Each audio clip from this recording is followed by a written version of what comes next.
AG, how are you doing? Happy Oh, holidays. happy holidays. I'm doing great. I can't believe it's December already. But the good thing about this about December is that we always have a holiday party. We always have Jingle Books. Oh, and I am so excited and happy to be here and with so many fantastic people to be here with us today, right? Yes, yes. Actually, we have a pretty amazing lineup. We have authors from all around the world. So basically, what we are going to do for the next 2 hours, we are going to take a trip around the world. We are going to go in South Korea. We are going to go to Sweden, Australia, the United States, and we have an amazing giveaway. We are going to give away a sock full of books and other Christmassy gifts. So stay with us till the end. And we also have some other games going on. So keep an eye on the Facebook comments, on our YouTube stream, and don't miss these amazing prizes. Yeah, so does that make this an international holiday party since we have people from all over the world coming? Yeah, exactly. Exactly. Because we are so lucky, I think, to live in these amazing times where the internet connects us wherever we are in the world and allows us to meet amazing people and meet amazing books and read amazing books. Yeah. Yeah, there's so many great books. I was looking at the lineup for tonight and looking at all the books that have been written by these fantastic authors. I'm in awe. Like, wow. Like, how can all of these fantastic books be on shelves and all the people that are going to get to read them besides us, because obviously we get to read them and we have read some of them. So, I mean, like, how lucky are we, AG? Yeah. Yeah. So I think we are very lucky, and I think December is probably the best time of of the year to feel this gratitude for all the good in our lives. And I remember at some point a friend of mine was telling me, "Don't focus on the problem. Don't focus on what's not working. Focus on what you want in your life." So I think now it is a good time to, think about what we want for the new year. And as I said, be grateful for everything that's wonderful in our lives. Yeah, one of the things that I do around this time of the year is think about all of the traditions and all the things that I'm grateful for over the holidays that have come to pass over the past year. Do you have any holiday traditions that you can think of that your family or yourself have celebrated throughout the years and that makes this time very special for you? Oh, yes, because I'm originally from Romania. So in Romania, like even here in the United States, Christmas is a time that we spend with our family. It is a time of celebration, a time of gratitude. It is a time when people go to church, and when they are doing their best to help other people and to be the best they can. So, and then in the villages, there are so many beautiful traditions. People wearing the traditional Romanian costumes and uh, playing and performing dances in the street, and then all and imagine all of this in snow because Mhm. Romania has a lot of snow in the winter, Yeah. or at least it used to. So it's pretty magic. It's like a fairy tale. And actually, right now there are on Netflix there are 2 or 3 movies that were filmed in the Carpathians. The Palace Castle. That's the name of the castle. It's the Wow. movie with the prince, and then is the first movie where the prince finds his bride, and then they get married, and finally they have a baby. So that was filmed in Romania. That's super cool.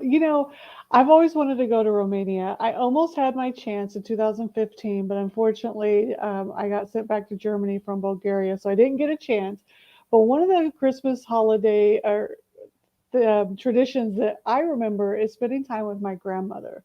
God rest her soul. She passed in 2010, but this was her favorite holiday. So Hmm. we would always make cookies together. And when Oh, I had my kids, me and my kids would make cookies together during the holidays. Now they're off to college, and so, but I love the smell of cookies or baking during the holidays because it brings back those memories. So even yeah. though I don't have my grandma to share it with, she's still in my heart. My kids are away at college. Every time I smell fresh baked goods during the Mm-hmm. holidays, I get to relive those memories in my mind. So that's one thing that even though the tradition I don't get to physically do every year, I still get to live it in my heart. And I love that about the holidays is even though those traditions may change for some people, like you're not in Romania anymore, you don't get to relive those traditions in Romania, they still live in your heart and they stay true to you.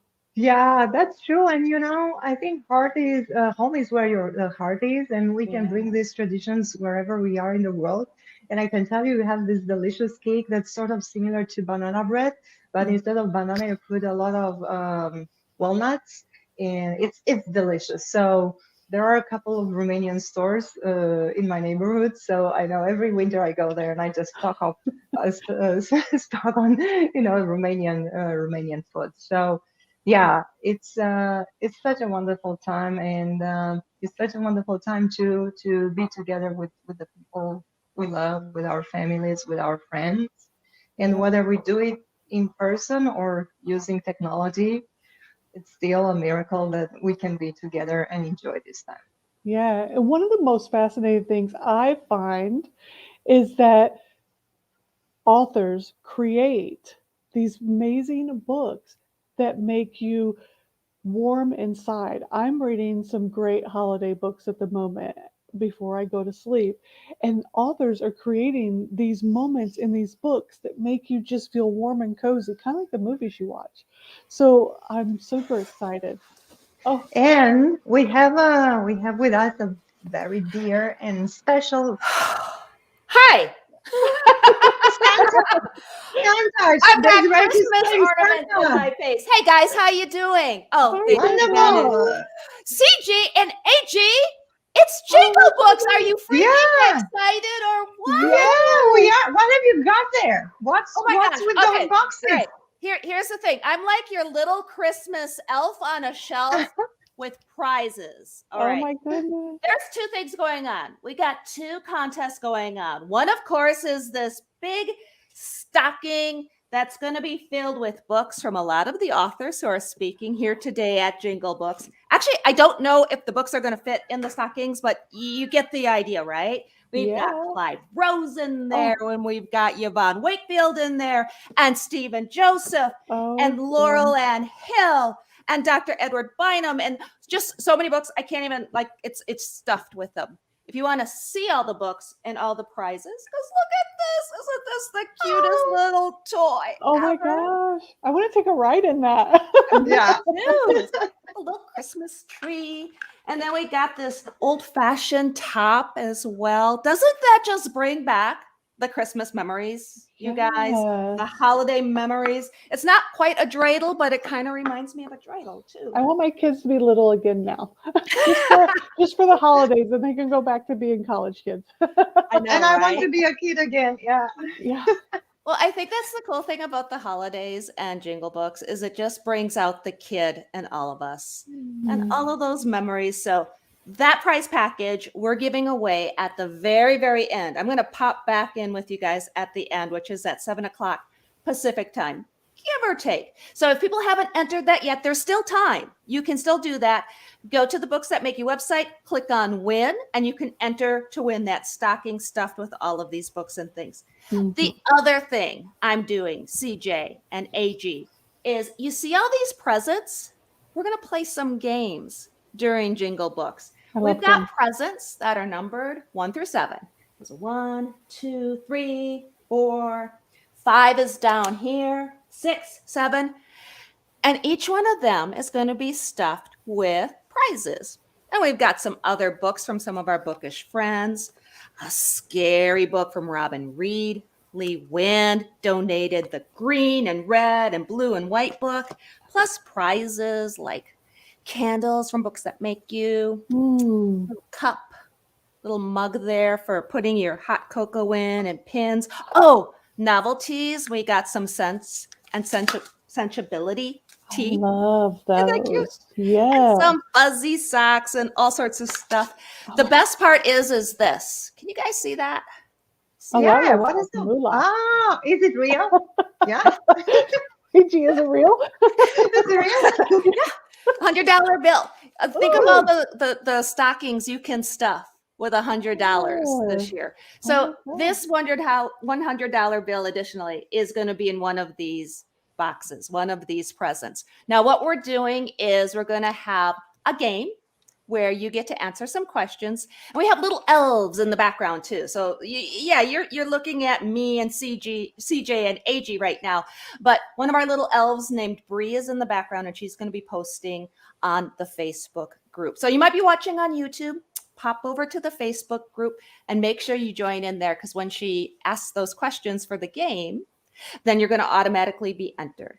And then I'm going to pop back in with you guys at 5:30, 6 o'clock, and 6:30.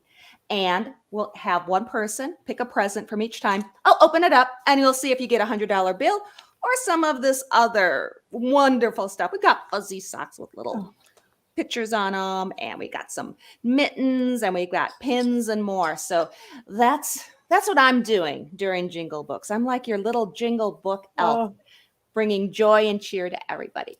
you are the sounds favorite elf wonderful. ever. Yeah.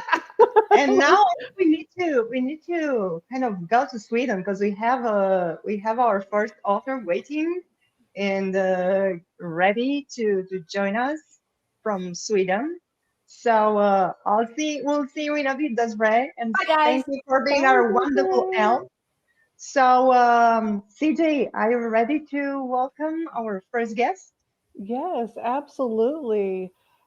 Okay, so let me tell you a few things about Isabelle Sintra. She grew up in the small town of São Joaquim de Barra, Brazil, and she'll probably correct me because I'm sure I kind of destroyed that name. So Isabel, feel free to jump in and tell me the real name of the town.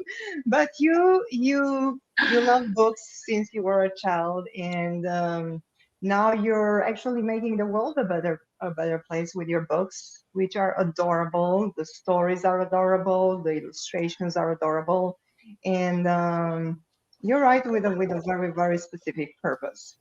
So and I also want to say that Isabel, she's actually an award winner author, because in 2017 she Exactly. won the All Flip Literature Prize. So welcome and thank you for being here with us today. Yes, thank you, CG and CJ and AG.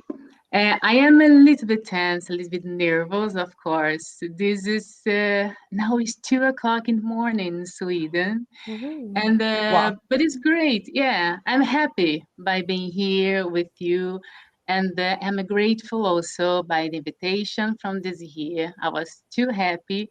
I could never say no to be here, even if it's too late or too early. But yes, so happy, and we go on. And now in this Christmas time, I bring here a text about my memories, about my childhood memories in the Christmas time, because when I was hearing you speaking about this childhood, I think Christmas is one time, is a moment when we come all these memories. I mean, we think about our childhood. And I was in Brazil, and there is a warm at this time. Then it's so much different than now in Yeah. Sweden. Yes, but then we go on. Thank you. Thank you. Yes. So we are all ears, Okay. and we are and we are listening. Okay, then my text is about these memories, these sweet memories in the Christmas. And the title is It is Christmas Everywhere. The recommendation was to run and catch the biggest chicken in the yard. In an unexpected stumble, I ended up falling and I was left behind. My cousins continued running through the yard, going to find the chicken that was the most tired and ready to surrender to our wood burning oven. I sat down on the floor, looked at my scraped knee, covered with the dirt and wet with blood, and began to think. Once, my grandmother told me, in the painful moments of life, think about good things that life gave us. So I didn't cry. I was more concerned with keeping my mind on the beautiful Christmas Eve we would have later. I worried even more about my mother's scolding. All that work of plucking the chicken, tidying up the house to receive the family, bathing the children, and taking care of the tangles in our hair to later handle our beautiful decorated braids and still heal my injured knee. Mm. Every Christmas Eve was the same thing. We always arrived very early at Aunt Maria's little farm. After breakfast reinforced with delicious cornbread and black coffee prepared by the grandmother, we were introduced to conversations about organizing the special night, the big moment, Christmas dinner. First of all, capturing the main course of the night was the little one's mission. The yard was large, and the few chickens that were in it were never allowed to be picked up. I remember a cousin who swelled in an attempt to attract them, but it never worked. Only after we were exhausted and with the chicken tied by the feet and left on the kitchen floor, our mission was accomplished. The food for Christmas dinner was good from the wood stove straight from the iron pans. Healthy food taken from the garden in the morning. More banana crumbs, more rice, more fresh beans still, another piece of roast chicken, all very well seasoned and delicious. Perhaps with lucky, we would have had a lemon soda, but if no one had bought it, it was juice from some fruit in the orchard. Finally, it was time to sweets. Golden French toast sprinkled with sugar, orange marmalade, fig jam, a piece of white cheese offered by a neighbor who raised cows. While the adults were still finishing eating, we were already keeping an eye on the hastily wrapped packages that were under our simple Christmas tree. Our tree was a little different. Not so many colored balls as in the Christmas movies on TV. And it was very skinny. But sitting up our little tree always gave us smiles. Were we happy? We were happy. It was our Christmas Eve. We never saw Santa Claus, but we talked a lot about him, about how wonderful it would be to be able to receive a hug from him, how many stories he would have to tell us, and why not give him our wishes written on paper. Maybe he could bring some gift on next Christmas when we would return to Aunt Maria's house. Okay, bravely, I tried to wash my scraped knee myself in a nearby water spout. That is where really hurt. My cousins would be arriving home by now with the chicken tied up by her feet. Alone, limping, I followed the trail back. I stared at my mother with a smile on my lips, as if my knee wasn't aching or throbbing. And this all happened a long, long time ago. But you know what? Our adventures at Christmas time at Aunt Maria's house never left me my memory, and they told me one thing.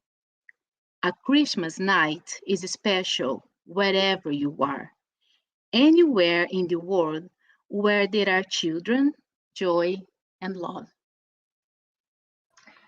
This was such a beautiful story. Thank you, Thank Isabel. you. And Isabel, I could listen to you read stories all night long. I was over here and I felt such a warm presence from your voice. Thank you so much for sharing that.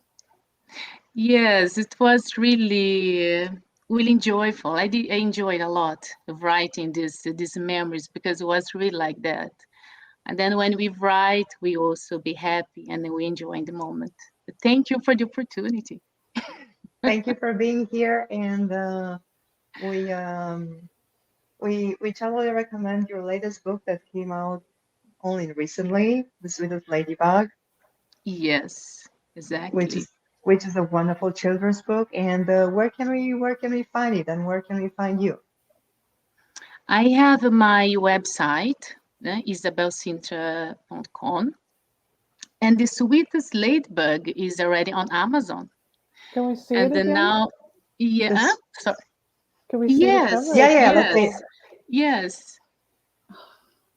And it is the illustrations is from my brother, and it's about a fantasy.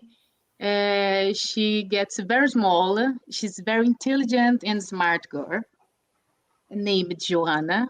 I don't want to tell too much, but anyway, she have a very beautiful and was a fantasy in her garden. And yes, she play a lot and was, we never know in the end of the book if it was really truth, what happened, or if it was just a dream. But then you need to read to discover it. And I Thank think you you. enjoy it. Yeah, yeah, for sure. Thank you so much, Isabel. Have a wonderful Christmas, and we hope to see you again next year. Yeah. Yes, I hope so too. Thank you. Thank you. Bye, Isabel. Bye Take bye. care. Bye. Okay, so That was CJ, such a cute cover. Did you see her yeah, up against the apple? I was like, oh, I love that. yeah, yeah, it's wonderful. And wait till you see what Stephen Joseph has for us. It's going to be a premiere, because what he's going to show us, the readers actually are going to see only in January 2022. So, Wow. would you like to introduce Stephen?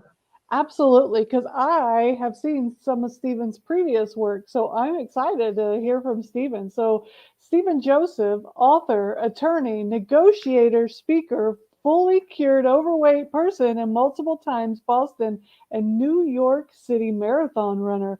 We'll talk about the importance of being effectively cranky, and we'll read from his upcoming children's book. Hello, Stephen. How are you doing? Oh, it sounds like we're having some. Hi, uh, Stephen. We We're having a little sound issues, Stephen, but we're going to get you Yeah, we going. can hear you. We're going to get you going in just a moment. Yeah, that's things like this happen when you do a live event. I Something know, and always go, something always go haywire. it And does. But we're going to get Stephen going in just a minute. We've got some little elves behind the scenes, like Desiree said earlier. So they're going to get them going. But I know some of Stephen's previous work with the effectively cranky um, scene in that he did was absolutely fabulous. So whenever we get to hear from Stephen, it's going to be fun because he has such a great personality. Stephen, yeah, we still can hear you, unfortunately. So um,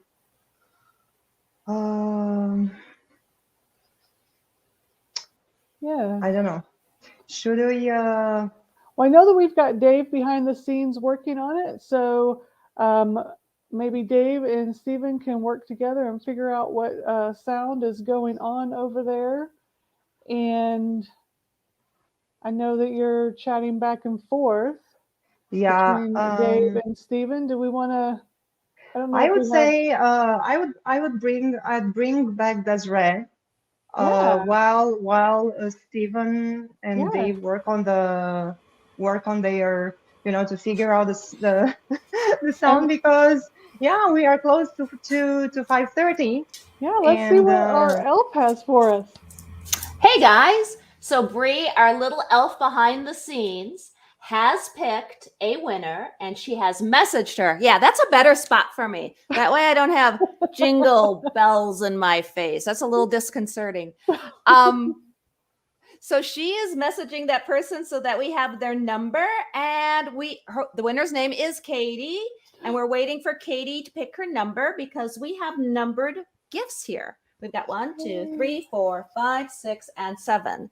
And so as soon as I get that number from her, I'm going to open a present here to see what's inside. Now we've got lots of gifts. We've got things like fuzzy socks and candles, and we've got lots of books, obviously. And in one of these is a $100 bill, because that way somebody can do some really magnificent Christmas shopping or Hanukkah shopping or shopping for whatever holiday they celebrate this time of the year. I'm waiting for the number. Give me a number. If Katie doesn't pick a number very soon, then I'm going to have CJ pick a number. Do we got one Oh, yet? come on, Katie, pick a number because I want to see what you got. I love watching people get gifts. I'm really excited. And they're all gifts that help you get like curled up to a nice book. Yeah. I mean, when you have that mug of coffee or cocoa or tea, right? And the fuzzy socks and the candle, and then we've got some gloves in there and all sorts of goodies. So we're waiting for a number. Don't have it yet. Just so that everybody knows, this is how it works. Our little elf Bree is posting in the Facebook group questions for you to answer, holiday questions. It's games, holiday games. And when you answer, that means you're automatically entered to win. And then she's going to message you if you're the winner so that you can pick a present. And that's what we're doing right now. And we have the number 4. Number yeah, 4. That's what I was It's- going to pick. Was and it today really? is December 4th. Yeah. Yeah, It's December that's my 4th. favorite number. Isn't That's so this cool. also like Saint Nick night or something like that too? Oh, Is that a man. thing? I Where you're don't supposed to know. have stockings? There's so Yeah, many yeah. different traditions. I think Yeah, there's this.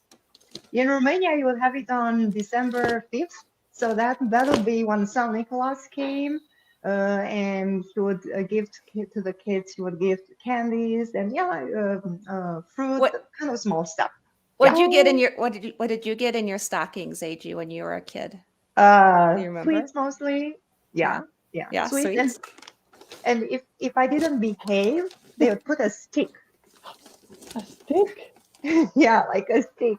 You've been naughty. You're going to get it. You're gonna Katie get it. is not going to get a stick. She is not going to get a stick. She is going to get fuzzy socks. They match Nice. my shirt, Katie. And be they friends. do. And a magnet for your refrigerator from Books That Make You. And this book is so amazing. It's red and green and blue and white by Lee Wind. This was actually based on a true story of a little boy who had decorated their house in the neighborhood for Hanukkah.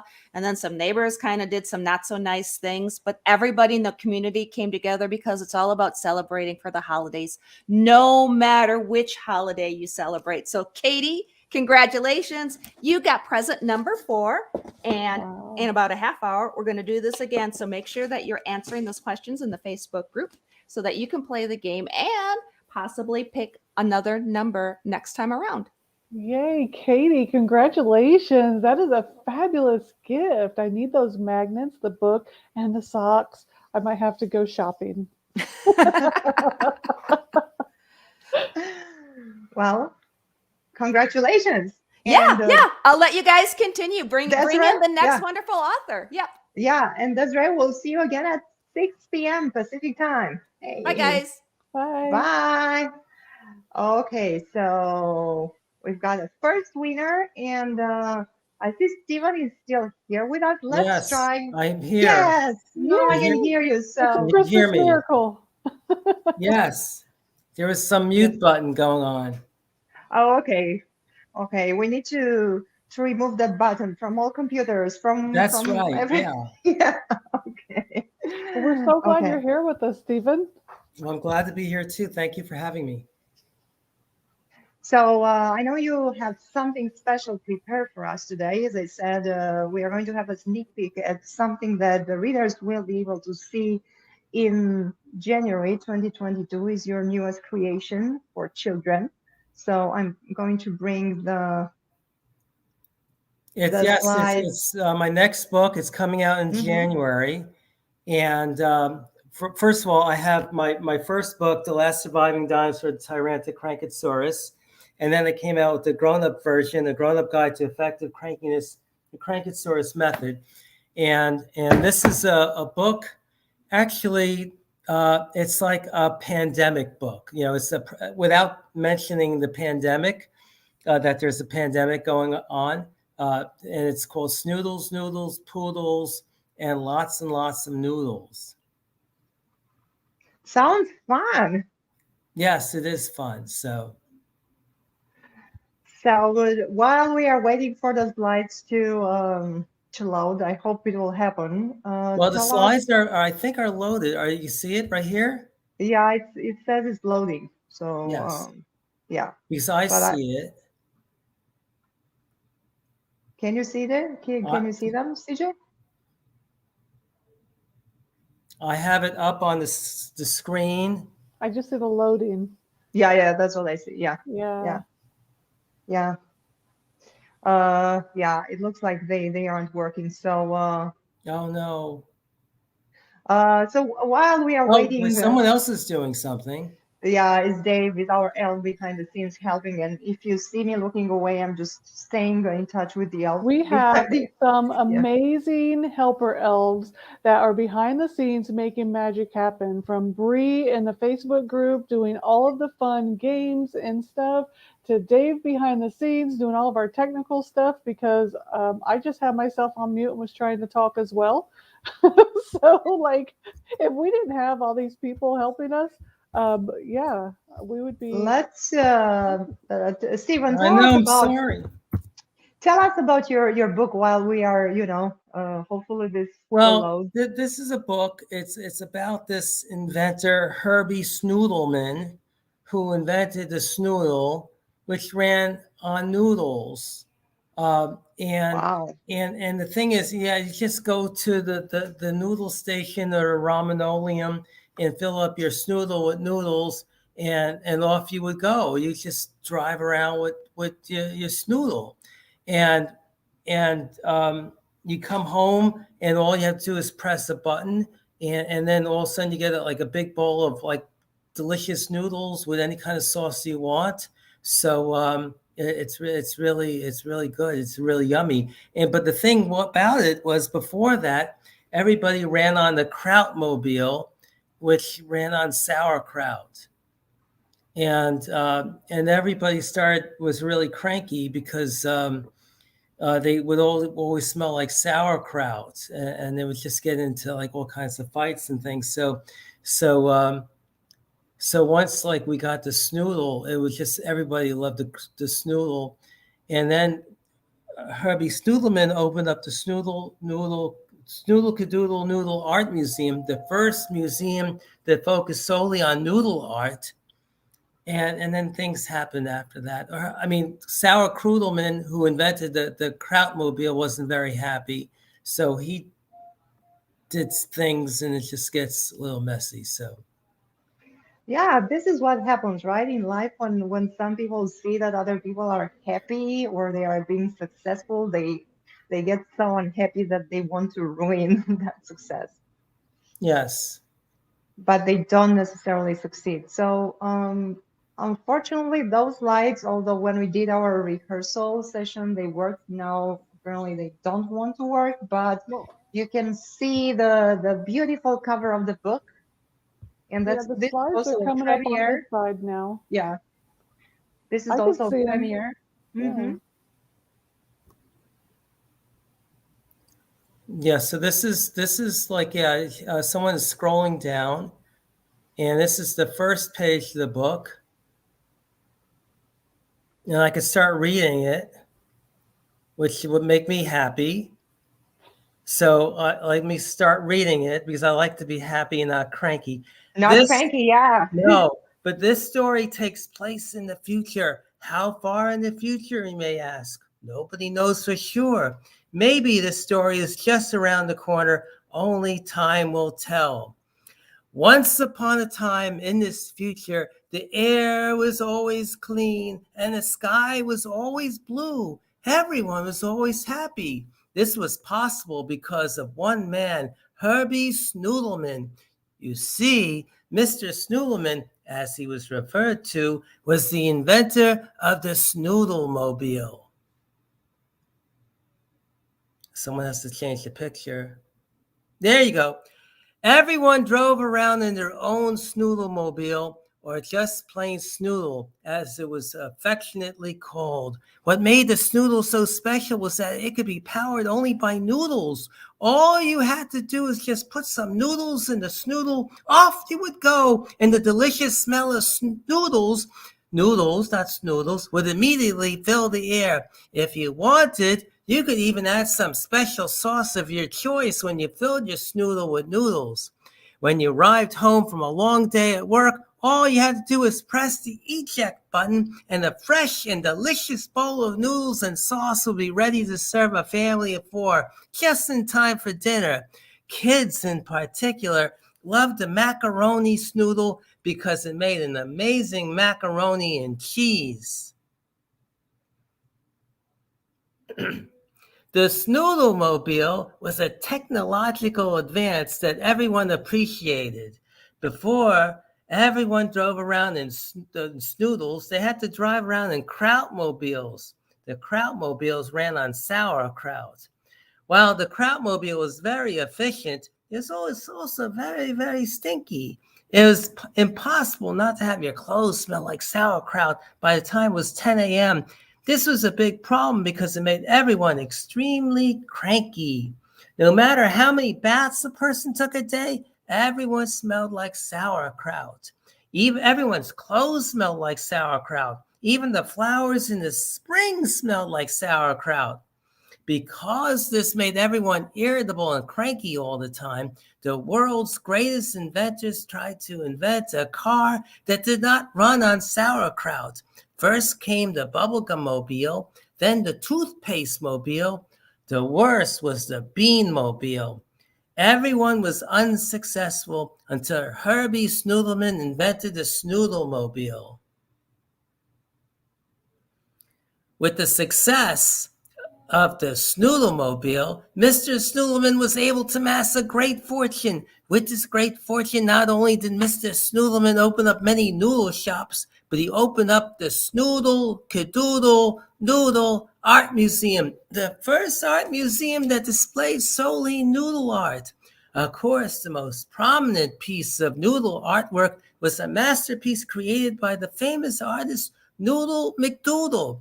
This work of art was titled Kid Noodle Lisa. People would line up for hours just to see the Kid Noodle Lisa, and the Snoodle Cadoodle Art Museum quickly became the hottest ticket in town.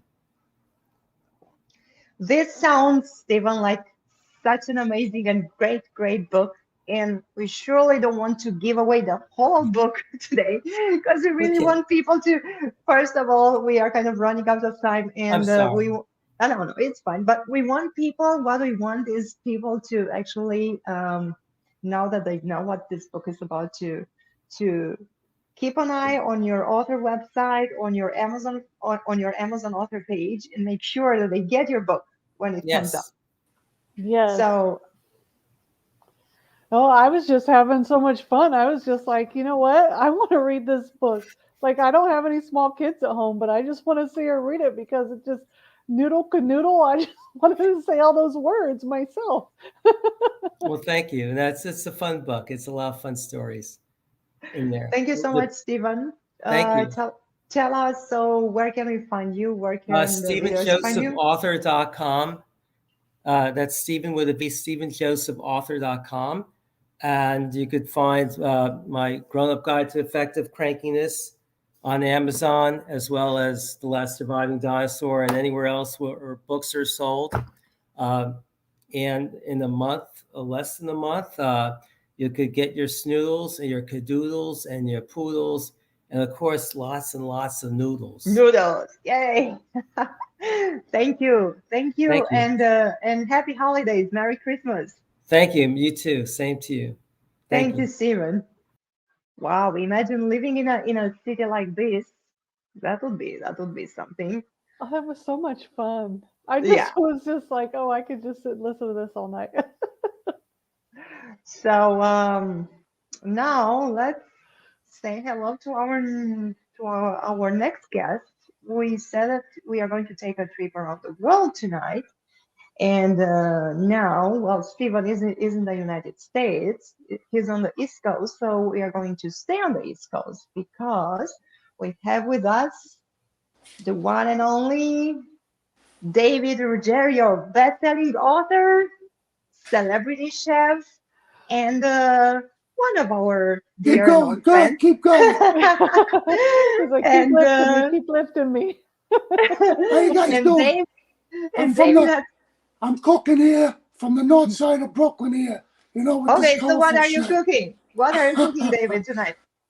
And I got something to promote. My wonderful new cookbook here at the Tomato Grows in Brooklyn. And tonight, I'm cooking for you a really wonderful holiday dish called gnocchi alla Sorrentino. You gotta say, use your hands when you say it, alla Sorrentino. Forget about it. I got up at the crack of dawn this morning. And for you guys, only for you guys, I made these gnocchi. Now, gnocchi are Italian dumplings, okay? And I made these out of potatoes. Look at these little plump little suckers here. They are die for. And this little recipe here, okay, is with the tomato sauce. How can we go wrong without tomato sauce? Fresh mozzarella, and a little pecorino romano. But it's a simple recipe, but there's a couple of little tricks here so you don't go wrong.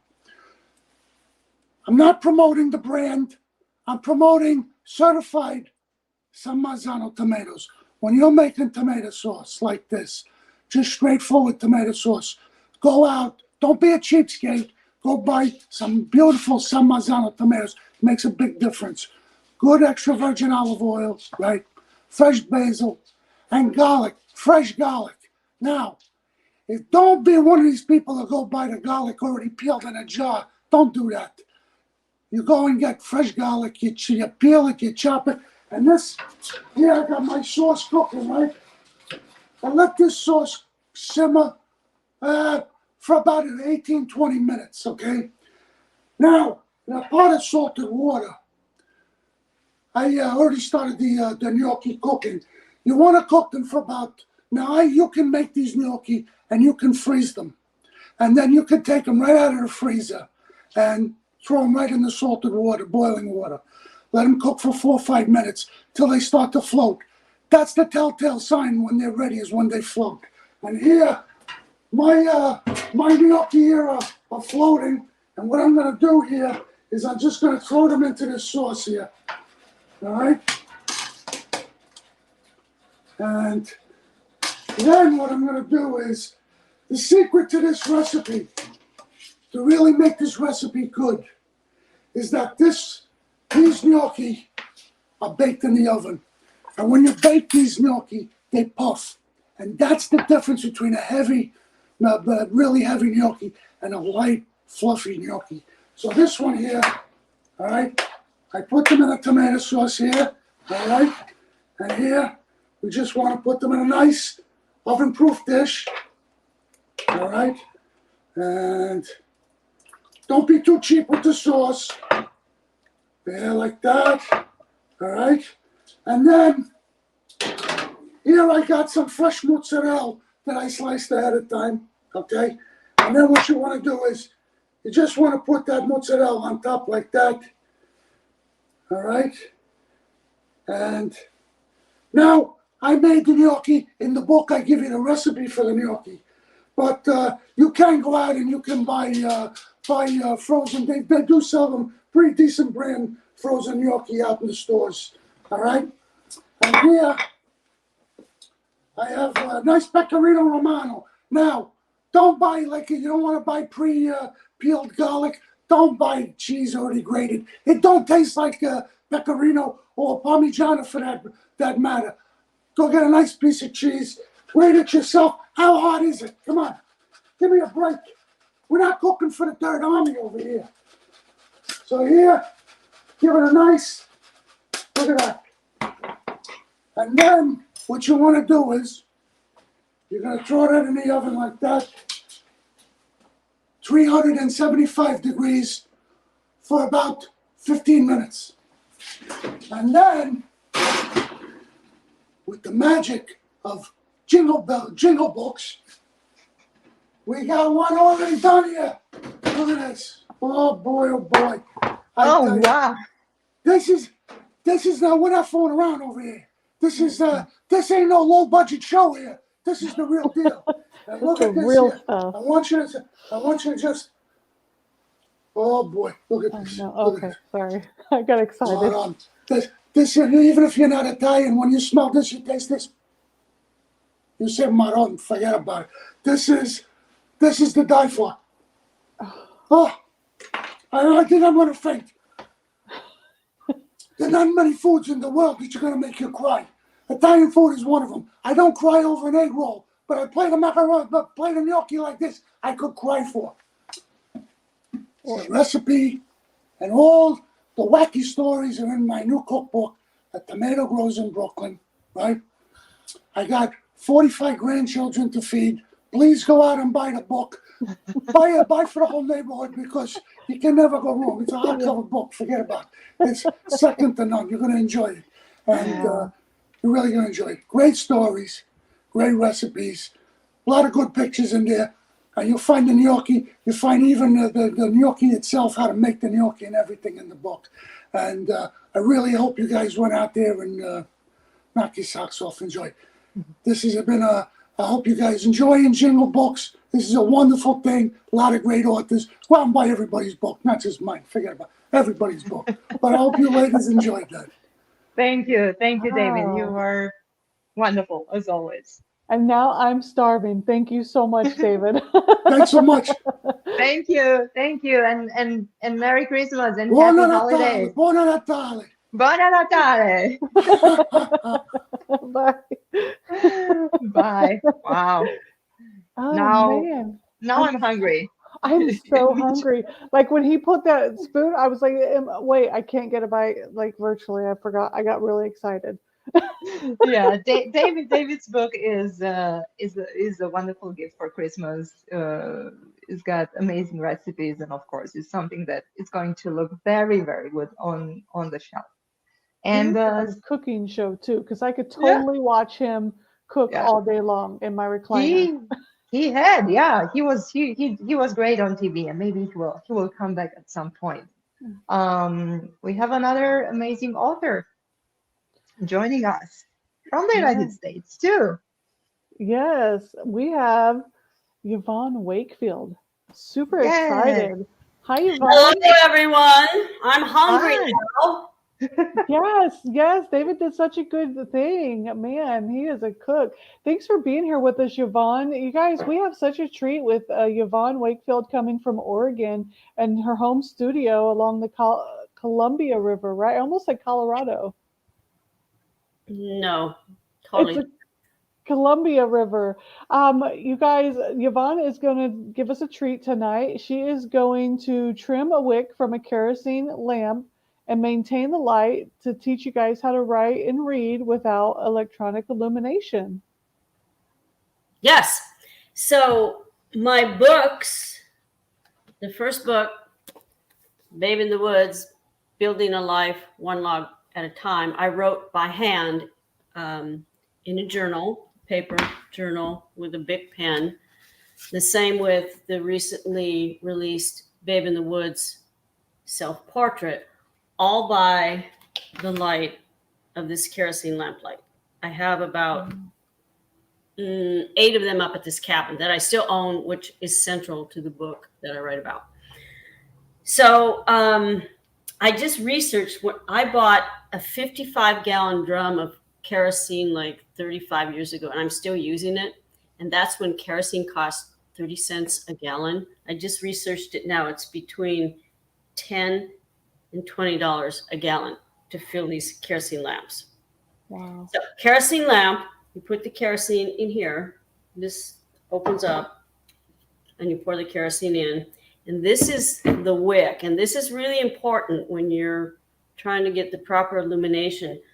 I don't know if you can get a good shot of this, but this is kind of an uneven wick. You need your wick to be kind of like a little, kind of like a candle flame. So this is like really flat. So what I'm going to do here is I'm cutting one edge here, and I'm cutting one edge here to shape it. And it helps to have sharp scissors. These are my dog grooming scissors. You don't want any fray up on the top. That's going to make your light source messed up. All right, so I got this pretty much even. You know, like when you get a popsicle and you have that popsicle stick, that's pretty much the shape you want of your wick. So now I'm going to light it, and you don't want to have your wick way up when you light it. You want to have it down because you're going to get this huge, huge flame, and I can already see it. Maybe I need to take a little teeny bit off there. And this is really crucial. If you're reading and writing by this kind of lamplight, you need a consistent, steady light source. You don't need a lot of flicker. Okay, so now we're going to take a match. And I'm going to pull it down just a bit. Okay, I got my light. See that nice, even? Perfect. That's like perfect lamp. Right there. So you want to turn it down just a tiny bit and then put your mantle over that. And by the way, these mantles now, they can be like $8 and $10 a mantle if you break them. To see that nice uniform light, that's what you want.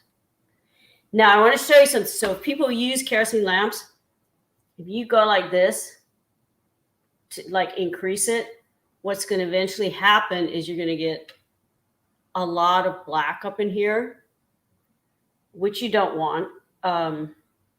So if you want to get that black out later, it's easy just to take some newspaper when it's cool and just wipe it out. So it's better to actually have like 2 or 3 of these lamps going at about this volume as opposed to one of them. So all my books at the cabin, I wrote by this source of light, and I continue to do this, and I continue to have, I still have kerosene that I bought, gosh, over 35 years ago, and it's still good. Wow. You know, this reminds me of my early childhood in Romania when we would have power, they would cut the power off. And I remember I had to do my homework sometimes in elementary school using one of those lamps. So, yeah, that was communism. So that's what happened during. Well, and I still keep some of these. I'll keep some of these in the new studio I'm building because when the power goes out, you've got immediate light source. Yeah. Now, do you find that by using these as a light source, do you find that it's easier on your eyes than using the computer and all these electronic things that we use all the time? You know, that's a really interesting question because when I first started writing, you know, when I was in my 18 years old, 20s, your eyes are a lot brighter. I had no issue. The older I'm getting, I have more issue with this, but I regulate how much time I read or write by the kerosene lamp, and it's a more steady source as opposed to like when you're on the computer, you're going click, click, click, click, click, back and forth. So actually I find this less eye strain. Yeah. It's to me, it's really soothing as well. Just there's not the buzz, and it's really soothing. This is so fascinating to me. I Well, just I was love just up it. at my cabin 2 weeks ago with some friends, and they were helping me burn brush. And they had like battery powered electrical, lights, and they brought music up. And I said, no, that's not working in here, because the inside of this cabin has never been touched by electricity. It's the same Wow. way that it was when I built it in 1975. I'm Wow. still getting the water from the creek with buckets. I'm still using the same kerosene lamps. Everything's the same. It's like my friends are saying this is like Little House on the Prairie on steroids. Yeah, and more about your experiences and your journey in your book, Baby in the Woods, Self-Portrait. And I'd like you to talk a little bit about it for Yes, the people who are watching us.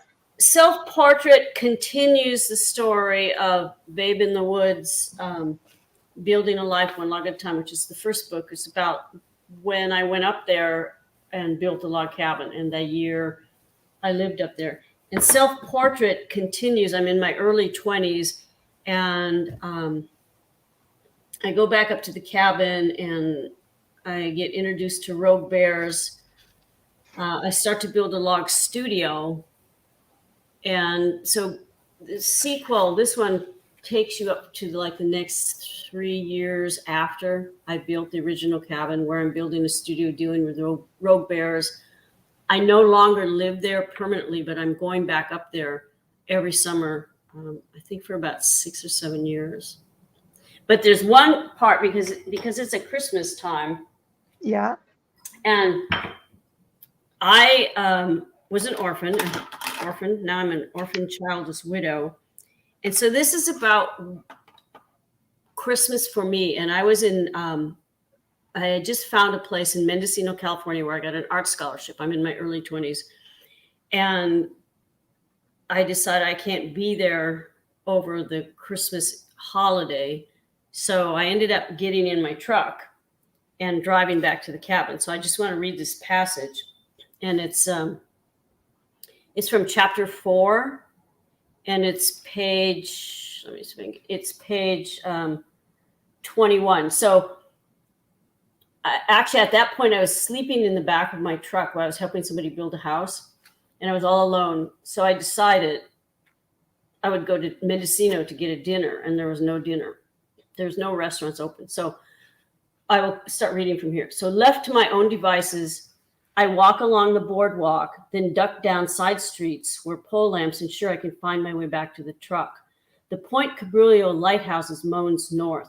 Ocean waves churn and crash against headlights. My wheezy breath wandering at all my paces. All of this pushes my melancholy to the brink. I usually begin dreading the approach of Christmas beginning in August. Now facing this gloomy funk full on, I am playing a soul-sucking round of poor me, the solitary game of I don't have a family. When my family was alive, so was the holiday. There were cookies and fruitcake, presents ringed the Christmas tree that twinkled with tinsel and lights, polished ornaments mirrored familial festivity. After my parents died, the Grinch stole everything, including my comfort and joy in this holiday. Since then, I've enjoyed Christmas season as a stray, invited into reveling families' homes because I had not one of my own. Pitying do-gooders dragged white elephants from upper closet shelves, dusted off, and regifted them so I wouldn't feel left out as others tore into name-tag presents under a trimmed tree. I smiled and feigned delight from outside circles of good tidings as I unwrapped a used bottle of Yvonne perfume, a Santa-faced mug, or a cookbook inscribed, "For Joe, here's cooking at you, love Bev." Now my first Christmas in Mendocino, no one invites me to join them, not even a white elephant. A row of weather-beaten and restored Victorian homes line half a block beyond the village's seaside heart. Elegant burgundy drapes are tied back with golden tassels, and I can see classy dressed people inside, house after house, laughing, eating, and drinking while I shiver and stare. I am an outsider looking in and playing the game of there are people worse off than me. My game. I remember hungry, lonely people, people without a warm bed, people suffering from flesh and bone eating diseases, people all over the world who are worse off than me. And I am all of these people, as they too are part of me. Well, the part of this ends with I go to my cabin and find my brother is up on the mountain, and we have a pretty kind of hysterical Christmas by those standards. But the reason I read this, because, you know, when we walk around the streets and we see homeless people, houseless people, that could be any of us. And my empathy goes out to them and how can you help them? But I wasn't alone in that situation, as all the other people, you know, we see in similar situations, in worse situations or not. And Yeah. when you're in a situation like that, just realize you're not the only one.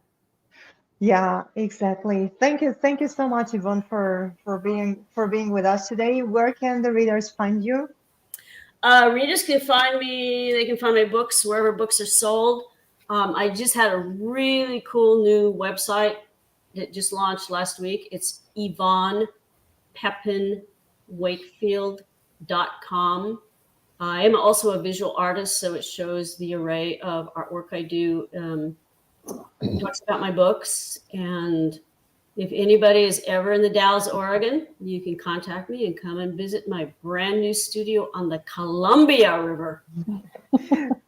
Thank you so much. Happy holidays and Happy Merry holidays. Christmas. Thank you. Bye, Yvonne. It's nice meeting Bye.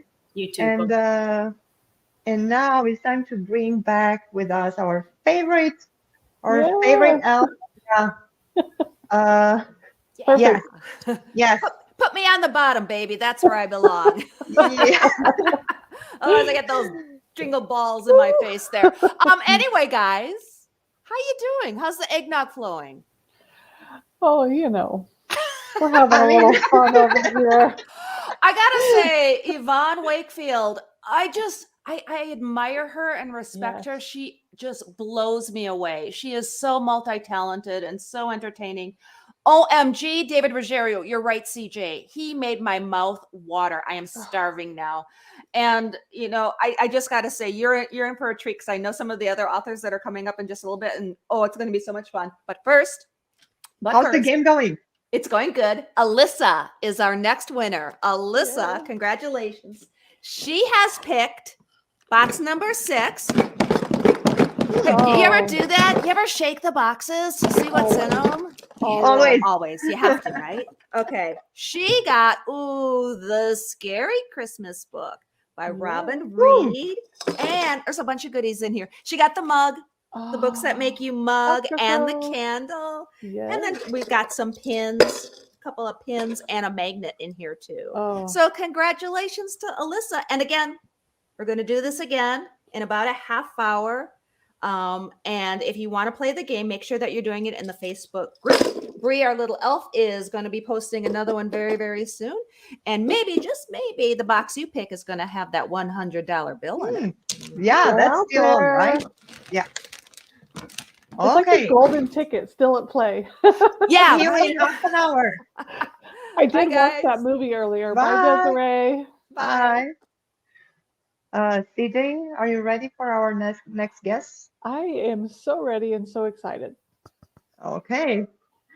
So, it's time for us to introduce you, Harrison Taylor.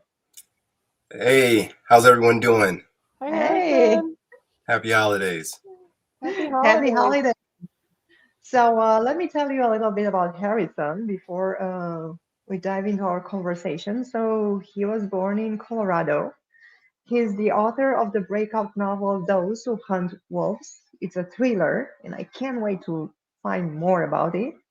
And he's an avid lover of cinema and literature, and he enjoys movies, books, and skateboarding. I like this. Right. He's wired into children. But what you need to know is that he's a very gifted creator. He's an author. He loves movies. Actually, movies inspire him to write books. So based on his love for movies, he his writing style is pretty unique. Thank you. I appreciate it. And thank you for having me on the show. So just a little quick synopsis about Those Who Hunt Wolves. It's a techno action thriller. It follows two agents named Shepard and Graham. And what happens is they were shot and left for dead by a secret government organization known as 7721. And like anyone who wants revenge, or gets shot up and left for dead, they want a little revenge. So what they do is they get back at their former organization by stealing this very mysterious but deadly weapon known as the Blackout. So a lot of twists and turns, and you're definitely going to want to read it to find out what happens. We love twists and turns. Those are Who fun. doesn't? They're the best, right? So what was the inspiration for this book? So it's funny. Before I started writing novels, I was actually doing small scripts for college students who, basically have a camera doing short stories, things like that.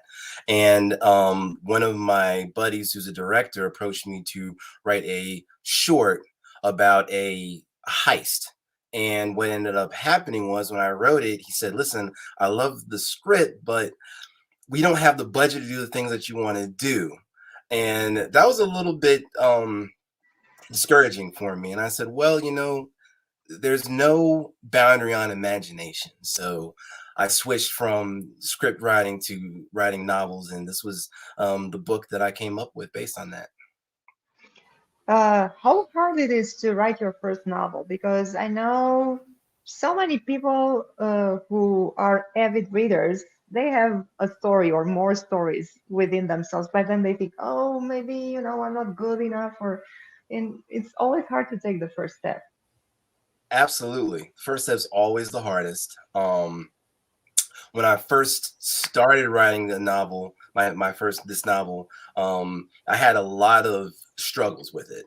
And when I finished it and I went back to do my second read through, it was nowhere near ready to be put out or anything like that. So I did a little research and I realized that I'm not the only person who has writer's block and other issues when it comes to writing. And it's okay. Just keep writing and the process will find you, not the other way around.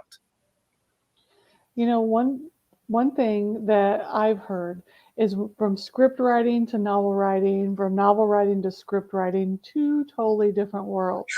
So can you talk to when you had to transition between the two, how you were like, hello, that's totally different? Oh, absolutely. So, when you write a script, right, you're able to basically put all the scenery and imagery basically at the top. So exterior, this is what the setting looks like. This is what the scene looks like. And then really you're just working on the dialogue. But when you write a novel, it all has to flow and mesh in a way where, the reader doesn't feel like they're essentially reading, a manual, and that takes a lot of work and a lot of practice. But, if you're able to write in terms of, a script or a story, you got to think about it. You're already halfway there. It's all about just learning how to create that flow, Yeah. Awesome. And I have a question, since you love movies. Absolutely. Do you have a favorite Christmas movie? Because we had a poll in our oh yeah, we had a poll in our Facebook group about favorite gifts. So yeah, what are your favorite gifts for Christmas, and what's your favorite movie Christmas? Right. Okay. So I'm a little bit of a nerd. If I can get my hands on a PS5, I'll be so happy. I don't think that's going to happen, but that's okay. But as far as movies are concerned, my favorite all-time movie it's Home Alone. That's my favorite all-time Christmas movie. Hands down, bar none. Every year it gets watched. Absolutely. I think half of the planet or love this movie for Christmas. Yeah. Right. It's not National Lampoon. That's mine. I love National Lampoon. Now, see, that's my dad's. Every year. Okay, I'm aging myself then. Okay, okay. I'm okay with that. I'm totally okay Right. with that. So we had gnocchi, but I know, so David Ruggiero shared with us that recipe, and now we know how to use a kerosene lamp. And I know you have something special to show us or to tell us about a drink, right? Because what would be Christmas without our favorite drink, right? You have to have some sort of drink. I couldn't agree more. And my family's actually Jamaican. So aside from the eggnog, we had a drink called sorrel. And sorrel it's kind of think of it as a Caribbean hibiscus. Very tart, sweet flavor. And it comes from a petal that you basically dry out. And I got the petals right here, if you can see it. It's kind of a purplish reddish color, and you can actually get these petals at any international market in the world. So what you're going to do is you're going to take this sorrel, the petals, you're going to take lime, and then you're also going to take ginger, and you're going to take the lime and ginger and the sorrel, you're going to chop it up, put it in a bowl. Then in a separate big pot, you're going to take water, boil it. Then once you have the water boiling, you put the mixtures together, and then you let it sit, and it's going to seep just like tea. And you're going to do that for anywhere from 45 minutes to overnight.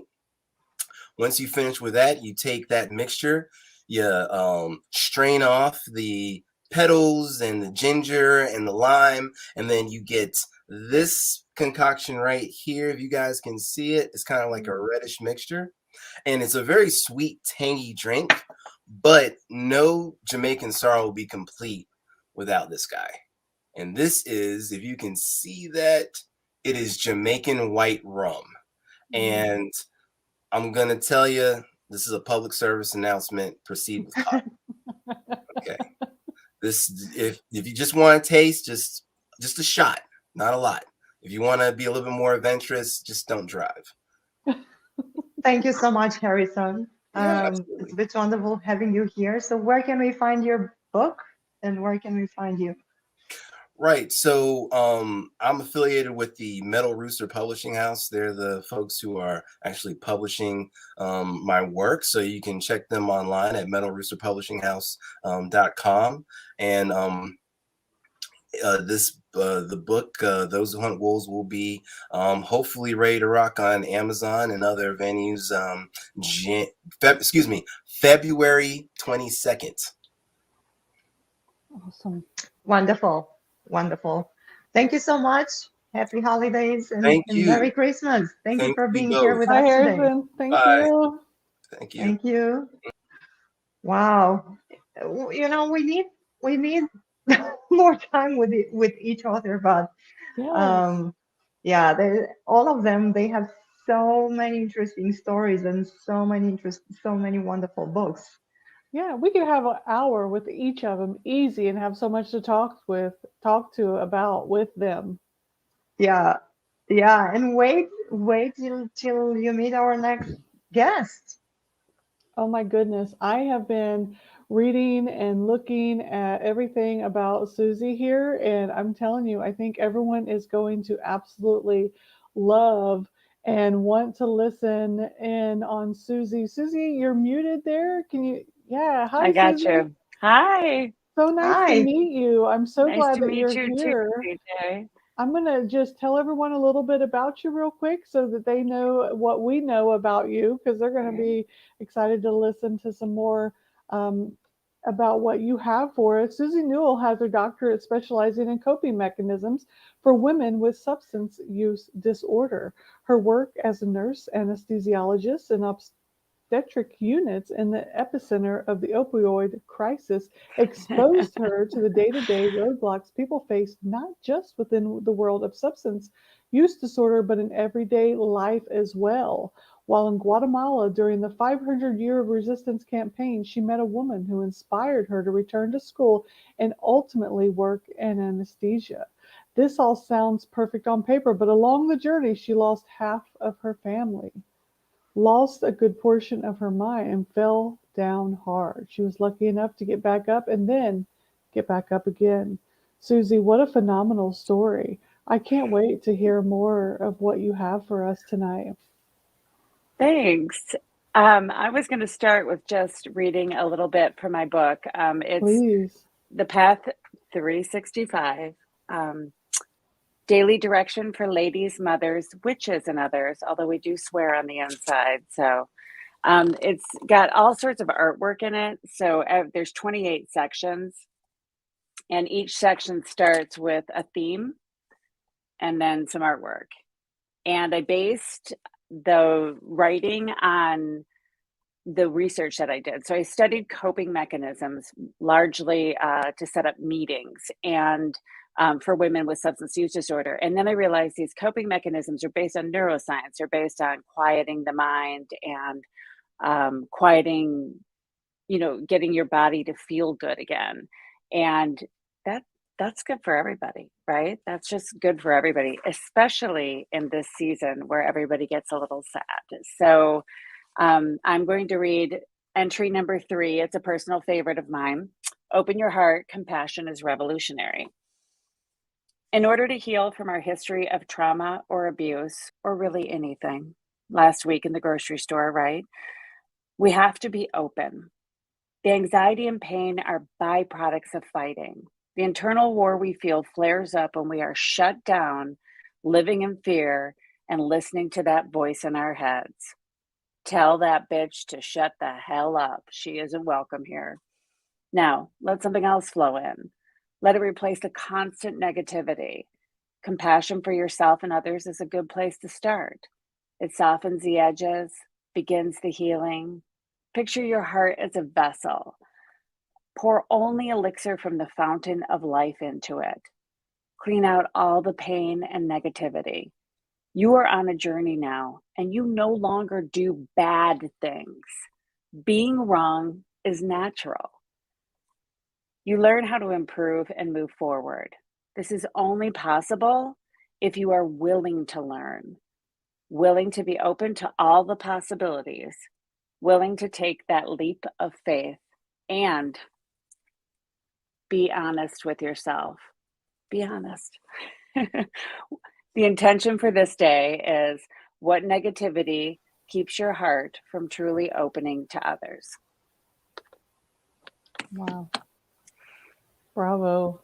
What a great entry to read. Thank you so much, Susie, because that's fantastic. Thank you for what you do. A lot of people, it's hard for them to work in that line that you work in because it kind of, they don't understand. So can you tell us what was your purpose behind this book and the work that you do?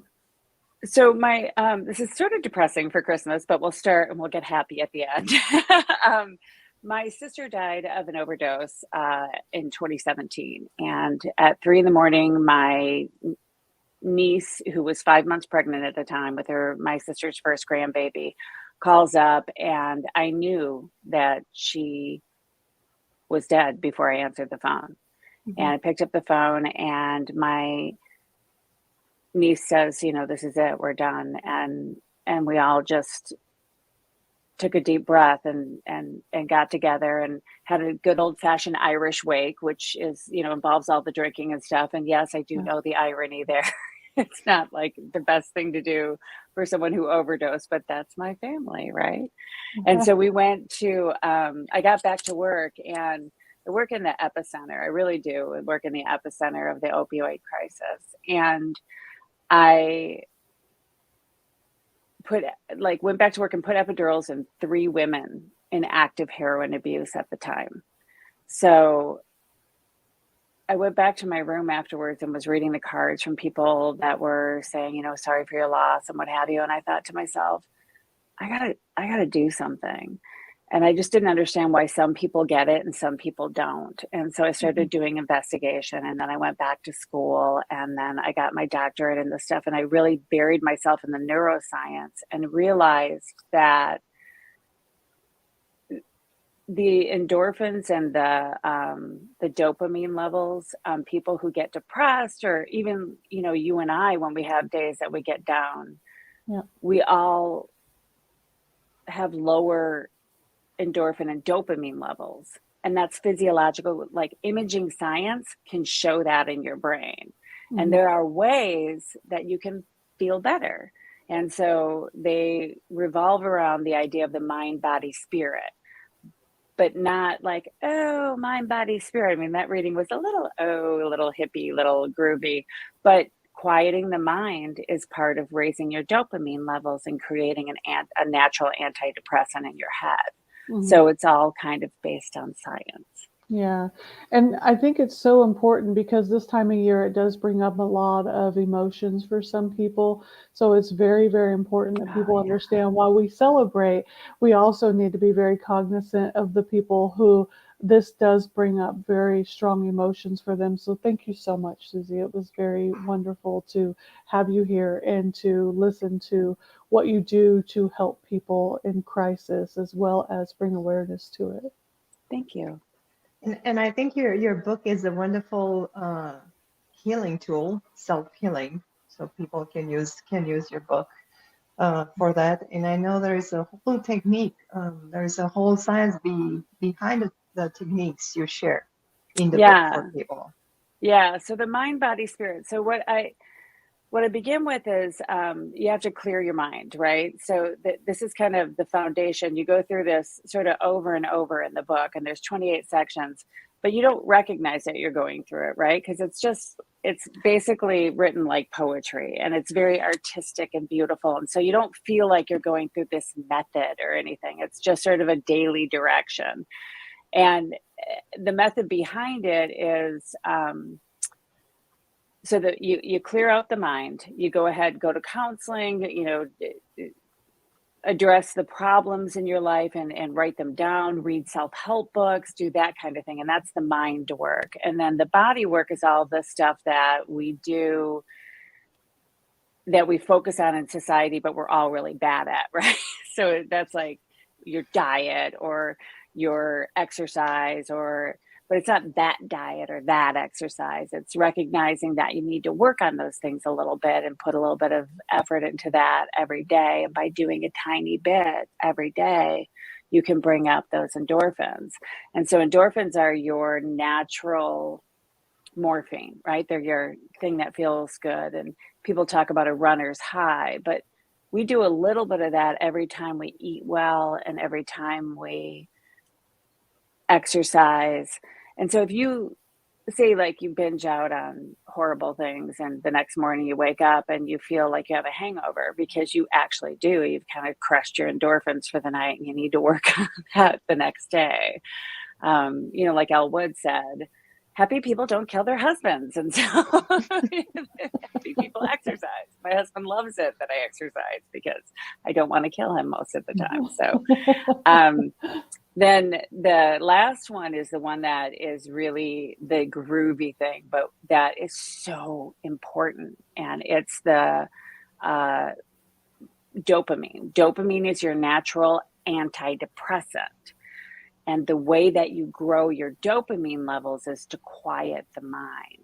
So some people, when I read that, were like, yeah, the fountain elixir part, I like the bitch part, but I don't really like the fountain elixir part. But what I say to those people is, that's great, but you got to learn how to quiet the mind. And that can be through any technique you want. And that, I can't stress that enough, that I'm open to anything you want to do. So if you want to pray, or if you want to do meditation, or if you want to sit in your bathtub and light a candle, I don't care how you get there.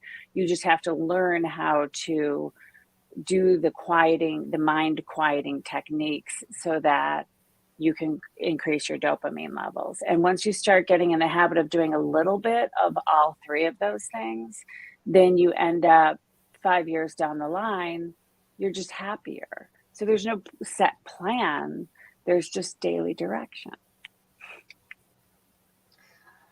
That's very helpful, especially for those people who might feel lonely right now during the holidays and don't have a family to share this time with. So Thank you so much for sharing this with us. And definitely your book is something that needs to be on everybody's shelf. And it's a beautiful, beautiful gift. It's so It's a beautiful, pretty. yeah, it is. Yeah. It is.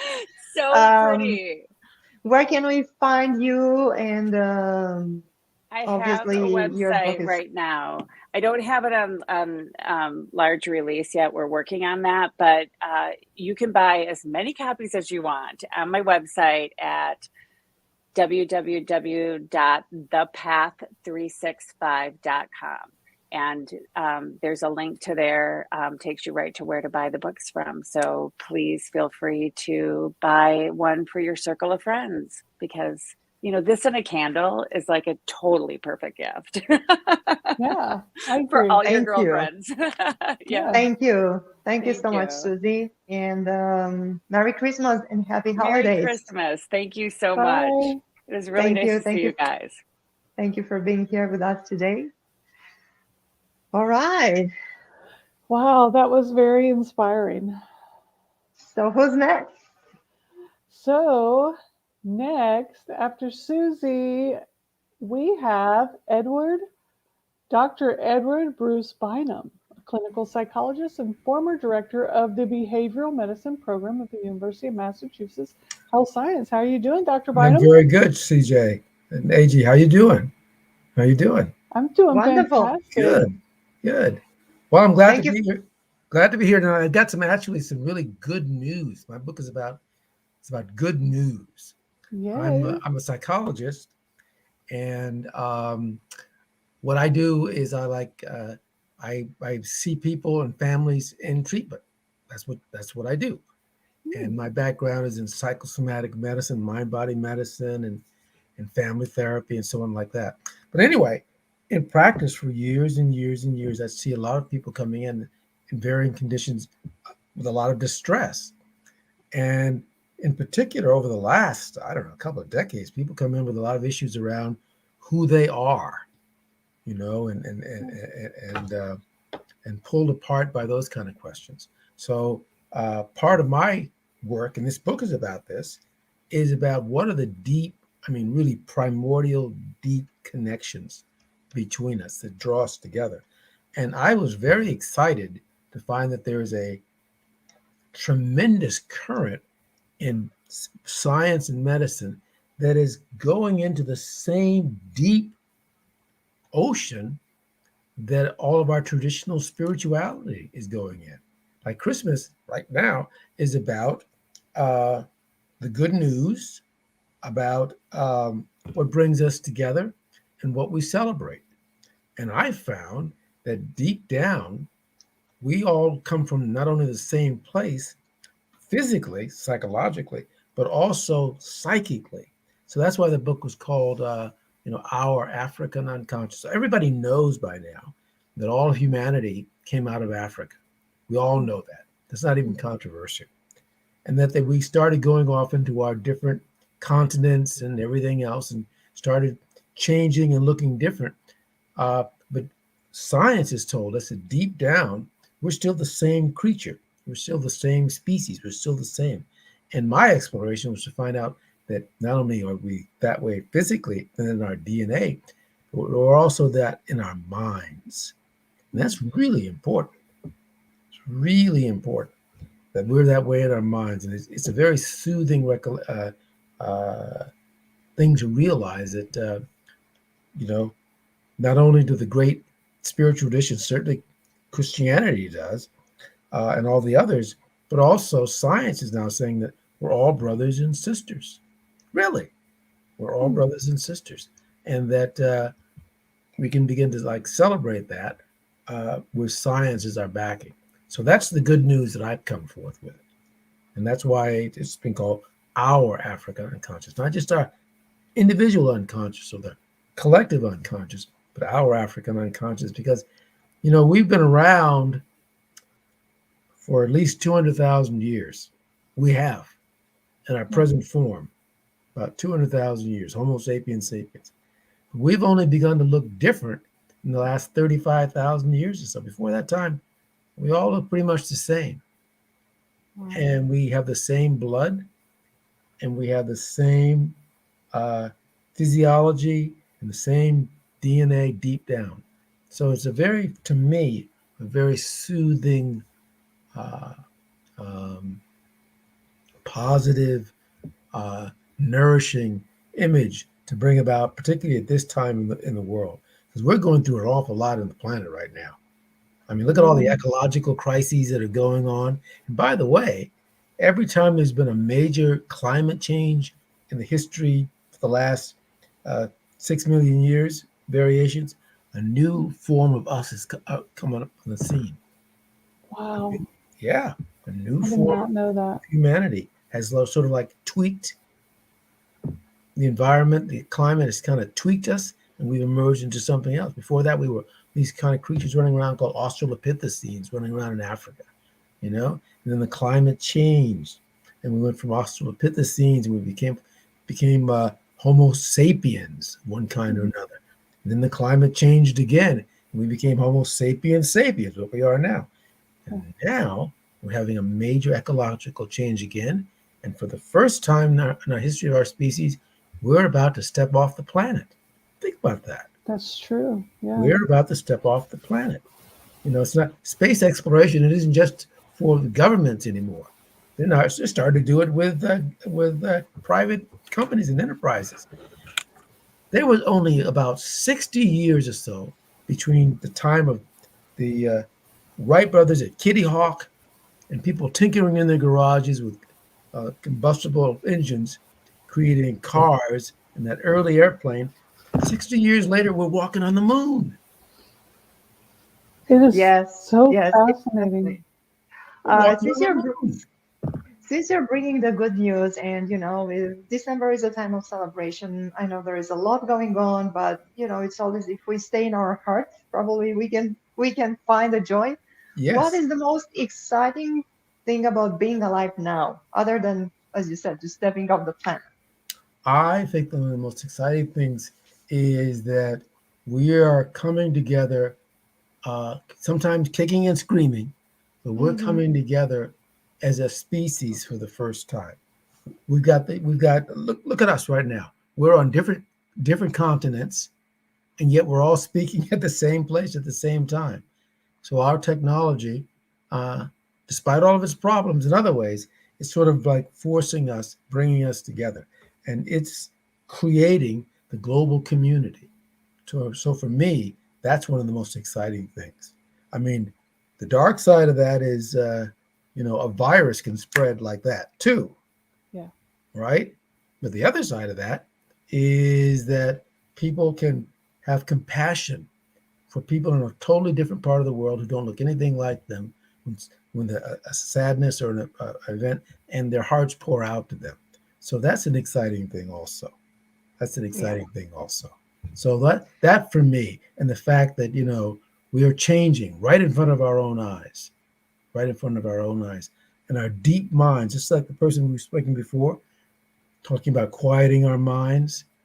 Well, when you quiet your mind, you realize that deep down, your unconscious, your deep mind is the same as everybody else's mind on a deep level. And that's a very reassuring thing also. So that's the good news. Yeah, it is wonderful. It is wonderful news, and thank you so much for being with us today. We wish you happy holidays. Happy and Merry holidays to you. Christmas. Yes, Merry And Christmas. let us know where we can find you. I mean, where You we can find you. can go to Amazon, and it's right there on Amazon. No big deal. I mean, I have a website with lots of other sort of articles and everything else at www.obelisk Foundation, like an Egyptian obelisk, obeliskfoundation.com. But you just go to Amazon Books, and it's right there. And it's also in the audiobooks too. So you can you'll be able to pop it into your audio device and drive down the road as you're going to work or whatever it is, and sort of like hear it also. So and it's written in an accessible style. I in addition to being a psychologist and scientist, I'm also a published poet.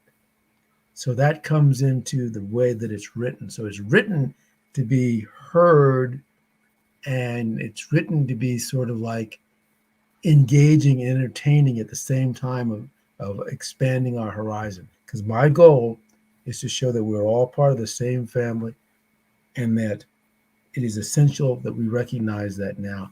And our technology, for the first time in our history, is allowing us to do that, just as it's doing right now. Thank you. Wow. Thank you so much. Thank you for having See me, you next AG. time. CJ. Thank you. Thank Thank you for you. being here, Dr. Bynum. Bye Okay. bye. Bye. Bye-bye. We are running a little bit behind, but we still have Yeah. so many authors ready to join us. And then we have our favorite elf joining us. Yay. Oh my God. His book is amazing, Dr. Edward Bruce Bynum. It is a page turner. And it's so true. I mean, especially around the holidays, you think of the fact that so many cultures celebrate this time of the year. Yule, Christmas, Hanukkah, Kwanzaa, Festivus. I mean, everybody throughout the world has a different take on this type of a time of year. I think there's just got to be something there. You know what I mean? But at any rate, guys, okay, we've got our next winner. Are you ready for this? Yes. Her name is Tara, and she picked present number 5. And Bree, our little elf in the background, is so excited about giving away these presents that we're going to do one more at the very, very end. So you're right, AG, we're running a little bit behind. So it'll probably be a little bit after 7. So there's going to be another game on the Facebook group. So watch for that. Make sure you make a comment, and you might be randomly selected to pick a present. Remember, in one of these is a $100 bill. It's not in this one because $100 bills don't make that much noise. But we're going to find out what is in this one. And don't forget, too, at the very, very end, we're going to announce the grand prize winner. That big stocking full of books and all of those toys and prizes. Oh, my. Okay, Tara, check it out. You won the little gloves. You won Yvonne Wakefield's Babe in the Woods self-portrait, one of her memoirs, as well as some pins and a magnet from Books That Make You. Congratulations, Tara. Remember, we're going to do it again. More chances to win coming up. I'll let you ladies take it away. Thank you. Wow. Now, Congratulations, Tara. I wish I could participate in this game. Right? Maybe next time. I have my phone. I'm like, can I get on Facebook? But CJ, let's introduce our amazing next guest. She's an award-winning author, and she's very, very gifted. Yeah, next up we have Lauren Ann Hill, who grew up in San Francisco, California, with more dreams of adventure than good sense or money. Welcome, Lauren. It is so nice to meet you. And it's Laurel, like the tree. Laurel, yes, Laurel. Yeah, Laurel like the tree, so Hill like where it's planted. And everybody gets it wrong. So you never have to feel badly. You're among the majority of the population of this world. Well, thank you so much for being with us. Laurel Hill writes, she's award-winning novels, The Engine, Woman's Light, A Gripping Spirits Meets Steampunk Tale. So tell us about your book. And let me tell you, CJ, that this year she released a new book that's also winning prizes. So that's the book we want to talk about and share with people. It's gorgeous. Oh my goodness. Plague of Flies, Revolt of the Spirits, 1846. Oh wow. And it is a historical fantasy set in the time of what is called the Bear Flag Rebellion or Bear Flag Revolt in Mexican Alta California. What inspired you to write about this specific time in history, Laura? Why do I write about this time? Well, first of all, when I found out that my great-grandparents were Mexican, and I thought that they had lost their property because they had been up here during the Bear Flag Revolt, and at that point their property had been confiscated. Well, later on, when I found my grandmother's journal in the California Historical Society, lo and behold, that part of the family did not come to the United States when it was Mexican California. At that point, it was U.S. California in the late 1850s and or early 1860s. But originally, when I first started to write Plague of Flies, I was still under the impression that my great grandparents and great-great-grandmother may have had property on one of the ranchos. So that's why I got interested in this. And then when I found out the truth, it was too late because the characters had already established themselves in my head, and no way were they going to let me get away without writing their story. So So tell I us about the did. characters, because you know, readers actually, they get hooked on those characters. They find a character and they identify with the character, they love the character, and then they can't put the book down. Catalina Delgado. She is 16 years old, and she lives on a small rancho. They're not as wealthy as many of the rancheros were, but that is in one part because they have a small land grant for some reason, and the other part is because her mother told her father and her grandfather that they had to actually pay their vaqueros and their staff, that was the right thing to do, instead of charging them and having them all go into debt further and further and further, that they were going to try and take care of their people who worked for them. And so this has affected them. And so Catalina is not like one of the spoiled senoritas at the other ranchos. She has to get in and do work too. She works in the kitchen. She empties the chamber pots. She does repairs around the house and around the ranch itself. And also, too, she grew up with no sisters. She's got 4 younger brothers. And so she was in competition with those boys, and she learned how to rope cattle. So she's no superhero. She's no superwoman. But boy, can she rope a cow. Wow. Is there any Christmas, any bit of Christmas in your book? I'm just asking because the theme of our event.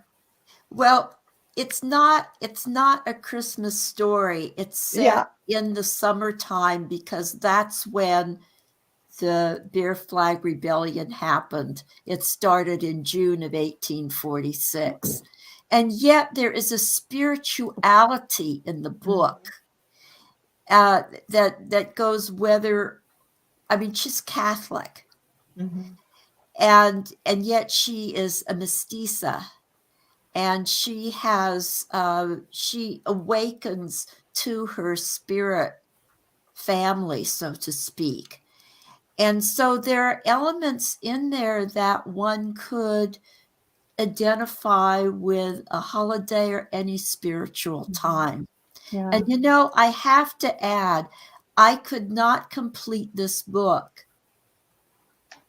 until after my husband passed away from cancer. I could only do the first half of the book. And then something within me, in the emotion, in the tragedy, in the, all the things that gripped me, I could pour out Catalina's story on the page and I could finish the book. And I finished it, it took me years to write the first half. The second half I completed in 3 months. Wow. It sounds like something unlocked in you from the sheer emotion of the loss, and there was some beauty in that. and that tragedy and that loss, there was some beauty that came from it. Yeah, and so it took me much longer to write my previous book, The Engine Woman's Light, because I didn't know how to write a novel at that point. So it took me about 20 years to do that. And I actually had another novel, Heroes Arise, published before The Engine Woman's Light.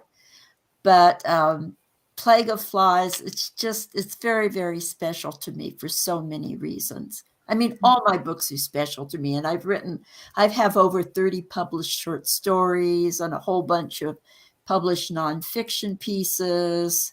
And I even wrote a scientific paper once in a while. I'm a previous scientist and Wow. medical technologist and environmental health and safety specialist. So I've done a lot of things in my life. Very accomplished. Wow, that's that's so heartwarming, and thank you so much, Laurel, for sharing this with us and for being with us today. Okay, do you want me to read just a couple paragraphs from the book? Yeah. Do we have time for that? Yeah, Oh, I wow, wrote. great. Just one or one or two short paragraphs. We are kind of behind the schedule, but sure. Yeah. Yeah. And this will give you the idea of how the plague of flies gets into the story, because it opens with this. All these flies, Las Moscas swarm in circles around me at the corral's gate. I flinch. Where did they come from so fast? A low, shadowy figure like a wolf or coyote slinks along the edge of my eyesight, then flickers and disappears. A spirit in animal form, perhaps. A shiver travels down my spine. Flies close in and dot my hands. Fat, ugly insects. Maybe a spirit wants to measure the steadiness of my nerves. I let go of the splintery gatepost, shake my wrists over and over, swat at the buzzing battalion, the new rope latch I need to install on the wooden gate to the adobe corral falls to the ground near my feet. Madre de Dios. The flies are as swift as those foreign warmongers who attacked my people 15 days ago. Those horrid Yankees invaded the rancho of General Mariano Vallejo, a dear friend of my family, then claimed Alta California no longer is Mexican land. Wow. I love that. Laurel, I think everybody needs to go read your book. Every time they think of historical fiction, you think of going to England or you think of the American Civil War. And I think that what you've created is such a unique take on historical fiction. Thank you so much for being here with us tonight. It has been such a pleasure, such an accomplished career. Thank you so much. And you can find it on Amazon or Barnes & Noble or order it from your local bookstore. Awesome. Do you have a website to shout out to everybody? LaurelAndHill.com. Awesome. Thank you. Okay, Thank you, Laurel. Thank you, Happy guys. Thank you. holidays. Bye. Happy holidays. Bye. Okay. CJ, guess where we are going next? OMG. I am so ready for our next guest. This is such a treat. You should do the introductions because you both write children's books. So Yeah, we were on the same panel for the book fest. Guys, we're going overseas and we are heading to Korea. We have Dames Handsome. He is a teacher and believes Yay! that every book has a lesson and will be giving us a lesson tonight. A wonderful lesson tonight for us. I think it's daytime over there for you, huh, Dames? Yep, that's correct. It's about noon right now.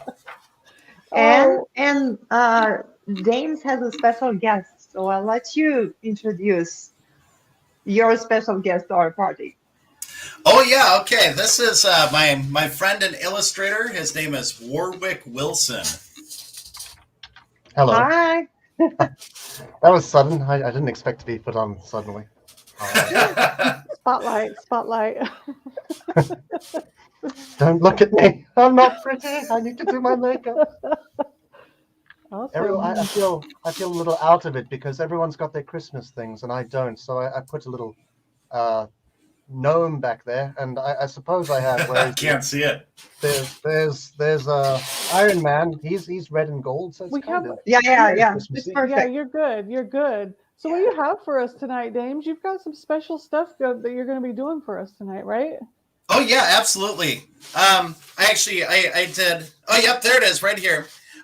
So Warwick and I, we got together and we made a fairy Christmas story, in the form of poetry. And here's the big thing about that: my voice isn't the greatest, but Warwick is a quite established talent, voice talent. Yeah, there we go. So he's going to be the one doing the reading. And let's see, how do I move these? Let's check it quick. Yes, okay. I will be doing the clicking. I read this under protest. He's forcing me to do this. He said I'm not getting my dinner unless I do this. He's not a kind master. Anyway, let's get the show on the road. Here we go. All right. Ooh, you loaded the wrong one, I think. 'Twas the night before Christmas, but something was wrong. Rick the hamster was snoring, Squeaks cute and Abs strong. Oma Bell was there, dreaming up classes and A's, but Chingu lay sleepless, his mind on the days. The days he'd spent playing, not buying presents, he worried this Christmas would be most unpleasant. He could see it so clearly, Oma crying by the tree, Rick sitting on him, blasting a fart or three. But what was that sound? Was something the matter? Ching rushed out the house to check out the clatter. And clatter it was, for Santa in sleigh had crashed and fallen right into harm's way. 'Twas the evil Prince Picky and his bad friends too. They'd seized up Santa and his reindeer crew. They stuck them in a sack, sealed with magics galore, then cackled as they ran, shouting, "Christmas no more!" No more presents for the children, all the world over, not even a plastic bone for poor little Rover. No reason to hang stockings up over the fire, no reason to wake up, no gifts to admire. No, he would not let them flee from the scene, nor leave Santa and co. in the hands of the mean. 3 mana he put into casting a spell. When evil's afoot, he had learned well. Heroes are those who do good and don't quit, and then turned himself into a rocket butt hornet. Flames shot from his butt as he launched forward in chase. He charged at the prince, who then picked up the pace. Stop, Giant! Stop, Baba! Stop, Boglin and Picky! Stop, Chuck! Stop, Napo! Stop, Piper and Ticky! Stop in your tracks! You can't get away! I will catch you and beat you to save Christmas Day! The baddies were scary. Ching tingled with fear. But he had to be brave, for battle was near. First he knocked down a tree, which made Giant fall onto Boglin and Baba. But that wasn't all. Her magic shot wild, and Ching was in luck. It tripped up the Piper, Ticky and Chuck.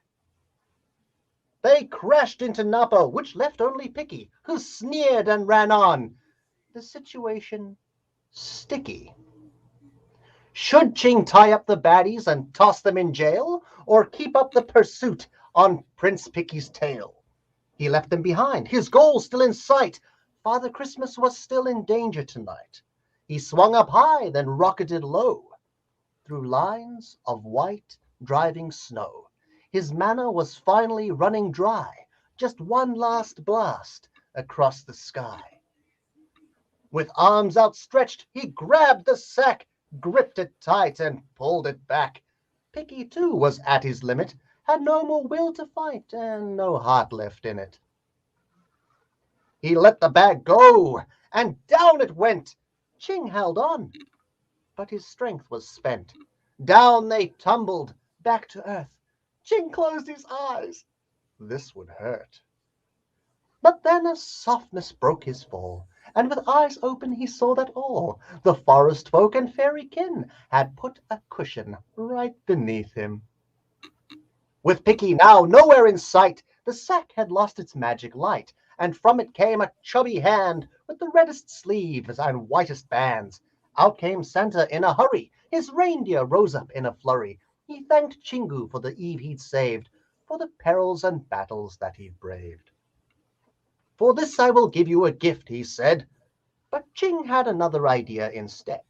He leaned in close to Santa's ear and whispered to him his Christmas fear. Santa smiled and wisely nodded. Don't worry, Sonny, Santa's got it. And so it was on Christmas Day, under the tree that presents lay, and on too were the golden names of Ching's dearest friends, and he would claim he'd put so much thought into what he'd bought, and the day was filled with laughter. Santa kept the secret well, and they all lived happily ever after. Yay! I'll be here all week. Wonderful. Thank you very much. What? Encore! You can't believe it. Yes. Yeah, encore. Do it again. No. Wonderful poem, wonderful illustrations, and the same talent when it comes to the writing and to the illustration. It's in your Fairy Nights book series, James. Yes. Yep, and I have one to show off here. Actually, Yes. normally I have all 4 books, but 3 are checked out at the moment by various students. They're there. Okay, yeah, if you could see them. 1 second. I'll show off this one while we're at it, because this is the 3rd one, Swamp Thingy. Yay! That's now we see all of them. So tell us, James, a little bit about Fairy Nights, your protagonist, and the message of your book, because I know that you created these books to actually have fun, but also help children learn while they have fun. Yeah, I actually made a prepared statement. Okay. Okay. What are the Fairy Nights? Well, they are 2 fairy kids and a hamster who want to make the world a good place to be. It sounds simple, but the reality is that more times than not, within these books, the baddies that the Fairy Nights outsmart, outwit, and at times outfight are rarely the big bad of the novel. The Fairy Nights are children, and like most children, their biggest enemies are their own self-doubt, as well as their lack of wisdom about the big wide world about them. These children have chosen a rather difficult path to follow, and in doing so, they face a great deal of anxiety over an assortment of issues common to the age. Fear of failure, disappointment, wishing they were someone else, jealousy, one-sided understanding of issues. The list goes on over what we presently cover and things that we will cover in the future. There you go. Yeah, these books are entertaining, and yeah, they are also educational. My son loves them, and he laughs. He has a great time. And I think that's it. It is important because, like Mr. Rogers always said, kids learn through play. That's how they study. Yeah. So these books play with the kids, and they teach them. So where can we find the books, and where can we find you? And where You'll never find me. Yeah. He's pretty good at hiding. Well, you can find the books on Amazon, of course. You can find them most anywhere. And I would love it if people came to the website. We have a website, dameshandsome.com, and that's DAMES, and then handsome as in HANDSOME.com. We have an Instagram where we put up pictures and lots of fun stuff. And am I missing anything? Oh, yeah, on Facebook. Is that right? Hold on, let me see. There's a Facebook. Yeah, okay. While he's looking, oh, sorry. I don't think you mentioned that the book is actually based on your son. Oh, yeah. Chingu, yeah. Yeah, that is a good point. Yeah, Chingu is my son. That's literally, they are problems he has faced. His interaction and his personality, that's him. Yeah. And if anyone speaks Korean, you might notice that Chingu is friend in Korean. Yeah, yes. Quite a few of those things are in there in the book. Yeah. Yeah. Lots of different language tie-ins. Is Oma Bell your wife? Yes. And you, yes. And you also appear in the book. I don't appear in the book. I'm quite unhappy about that. But Well, I did wonder. thanks. I did Thank you. there will wonder. always be a fifth book, right? Rick I the thought you were hamster. Prince Okay. Picky. I should be Rick the hamster. Well, 'cause I'm- thank you both. Thank you both. Thank you, James. Thank you, Warwick, for being here with us today. We hope My we'll have a pleasure. wonderful Christmas and wonderful holidays in Korea and We South wish Korea. you a Merry Actually. Christmas. Oh, yeah, definitely. You I'm guys trying are to. so much fun. Thanks for And- being here. I just Thank want to you. show off. This is me in the book. Almost true to life. He made you draw that, didn't he, Warwick? He made you draw him like that. He made you into a hamster and made you draw him like that. We got to have a show Yes. just with you two on Yes. it and But- having so much fun. I do have to use the mirror to use my own physique. You guys are awesome and so much fun. We'll have to have you guys just on your own show. Bye, guys. We'll see Thank you you. next time. Bye. Thanks. Thank you. Bye. Bye. We have so Oh my it's goodness. 7 p.m. here, but stay with us because we have 2 more amazing authors. Plus, Yes. you want to know who's the winner of our big giveaway, and we need to know what's going on with the game. But for now, let's bring on our next special guest from Australia. Oh my gosh. She is fantastic. She has been a historical fiction author for over 2 decades and has won plenty of awards. And I've already talked to her one other time, and I can't get enough of Clive Rose. How are you doing, Clive? I'm well, thank you. I was just racing around popping up my Christmas stuff, which is out, but I hadn't actually put it up. And I thought, oh goodness, everyone's got theirs up. So I shoved it up. I know, I was like, I had to go and get some stuff because I was like, oh, I'm behind the curve in the rest of the house, but I've got to do the same thing. It is so nice to have you here. I'm glad that we get to talk to you and have you here because your books are fantastic. You're fantastic. And Thank you so much. just love everything that you do. Thank you. It's always a pleasure to talk books and writing with passionate readers, and I'm very excited. I feel a bit weird following on the end of a children's book because mine are not NSFC, as they say, but Well, parents need to read the books, right? The mothers, they need some books to read during the holidays, and I think that your books are perfect. Well, I love getting a nice big romance binge read during the Christmas break. I actually really look forward to it. I plan it carefully and I dive in and I don't let anything interrupt it. And people are like, oh, do you want to drop by? I'm like, no, sorry, I've got plans. My plans may well involve a large pile of books and me, but I'm good with that. I'm good with cancelling on too many parties to sit at home and dive in. Yeah, insane. Yeah. So yeah, I find I love the Christmas holiday, the whole the romance stuff that's around now. Like I watch all the Christmas movies on I watch every single Christmas romance movie that comes out every year. I love it. You have to. Yeah. What's your latest work that you have, Clive? You want to tell us about that? Well, I'm working on the sequel to Always a Princess.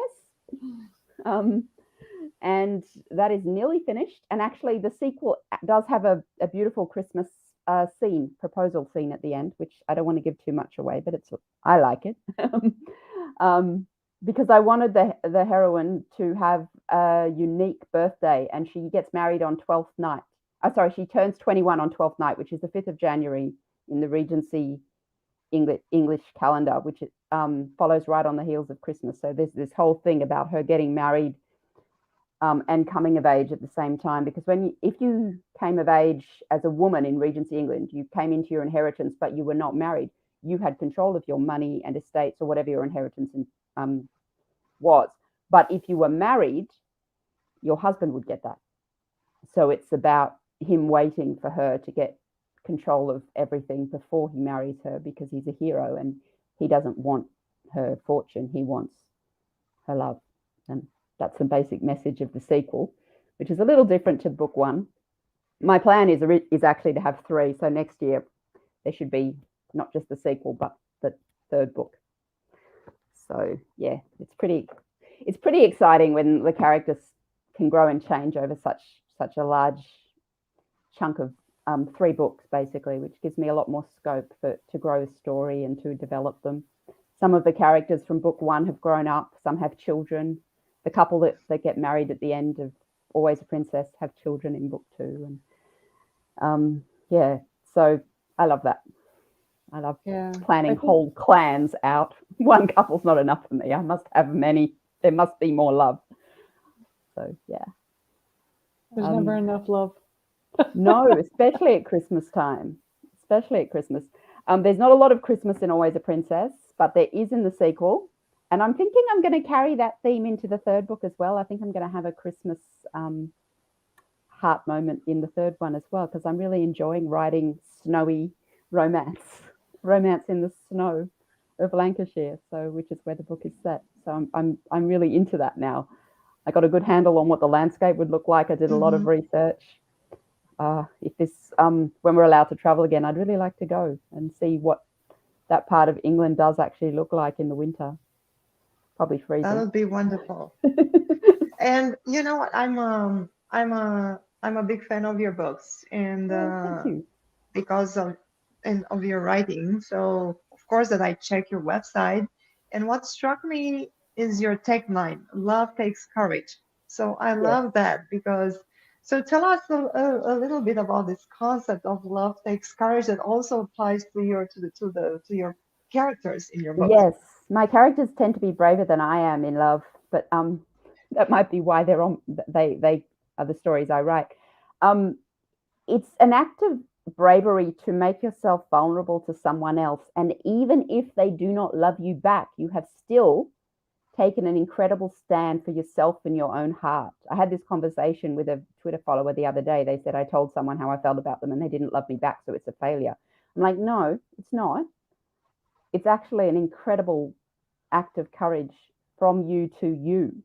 If you take their response out of it and just look at what you did yourself, you spoke up for your own heart, and so few of us do these days. We're so careful about our egos, and our egos are protective, but not necessarily nuanced. There's not enough depth in the ego. I think it's just, it's like a red stop sign, and we throw it up all the time. And there are times where it's helpful, and there are times where we're our own worst enemy. And I think we've all had those moments afterwards where you can see that you turned away from something that could have been amazing. Maybe you weren't ready. Maybe they weren't ready. Maybe you didn't trust yourself. Maybe you didn't trust the love feeling between you. Particularly if you've come out of a bad situation, it's very hard to learn to trust your own instincts and your own heart again. And I think I once read an incredible quote. I could be wrong, but I think it was by Emily Proctor. And it said, love is giving someone else the power to destroy you and trusting that they won't. And I think that that's true. But in order to do that, you have to trust your own judgment in making yourself open and vulnerable to that person. And sometimes you get it wrong, but it's never a mistake to do it. That's the part that I think we stumble over. We're so worried about getting it wrong. Love is all about getting it wrong and still trusting in love. Shakespeare wrote about it first, and people love that stuff. The reason we still look at those plays 500 years later and Jane Austen 200 years ago is because people still believe. Yeah. But they're almost scared to move towards it. And I think that's true of everyone. And I look at some of the amazing couples I know, and it's because they had guts to show themselves to each other, even when they weren't at their best, and maybe especially. And that's when you really find out how someone else's heart responds to yours, and if they're as brave as you. I think that's all very important. I think it must be very difficult to have real lasting love without showing someone all of you. And that this philosophy, this vision infuses your character, and that's why the women in your books are not the typical romance heroine protagonist. So you somehow challenge the stereotype of the typical protagonist in a romance book in a good way. Oh, thank you. I do try to do that. I do try to have them be strong in themselves. Mm-hmm. because being in a relationship is hard work. It's worth it, but it's very much an exercise in continually adjusting yourself in line with the relationship. It's almost like a third entity. There's you, there's the other person, and then there's this third entity that's made up of both of you and the stuff that belongs to both of you. And I think that that might be a modern concept, but I like to infuse that kind of understanding in my writing, which is one of the reasons why the main protagonist of Always a Princess is not English, because I wanted it to be a bit different, because she is different. She's had a different upbringing to an English girl in the 1800s. And therefore, she's going to come across differently with different sensitivities and different sensibilities. And the hero will respond to that with interest because he finds it, what he's known all his life, to be quite unmoving and a little bit dull. And if you're not moved by it, you really can't love it. I think love is all about being moved by someone else or something else. Yeah. Well, thank you so much, Clive, for being with us today. Tell us where we can find you and your books. I have a website, which I need to update, but I'm about to. cliverose.com, and you'll find I'm about to put up some free sample chapters. So for people who sign up to my newsletter, where you will also get some sneak peeks of some of the new projects I have coming up, including the sequel to Always a Princess. And I'm on Twitter at Clive Rose and hashtag Clive Rose on Instagram and Facebook, Clive Rose Author. I think that's everything. And of course, I'm on Goodreads and BookBub, and you can find my books on Amazon. Thank you so much. My pleasure. And happy holidays. You too. Merry Christmas. Merry Christmas. Bye. Bye. Bye. Bye. Well, we have one more special guest, David Conrad, and then our dear and very special Elle Desiree is going to be with us, and you're going to find out who's the winner of the big giveaway, and also if we are going to find out who won the 100 bill, if we have a winner for that. How exciting! So let's see who's our last guest for tonight. Yeah, David is our last guest of the night. Last but not least, that's for sure, because David is awesome. He writes adventure middle grade children's books.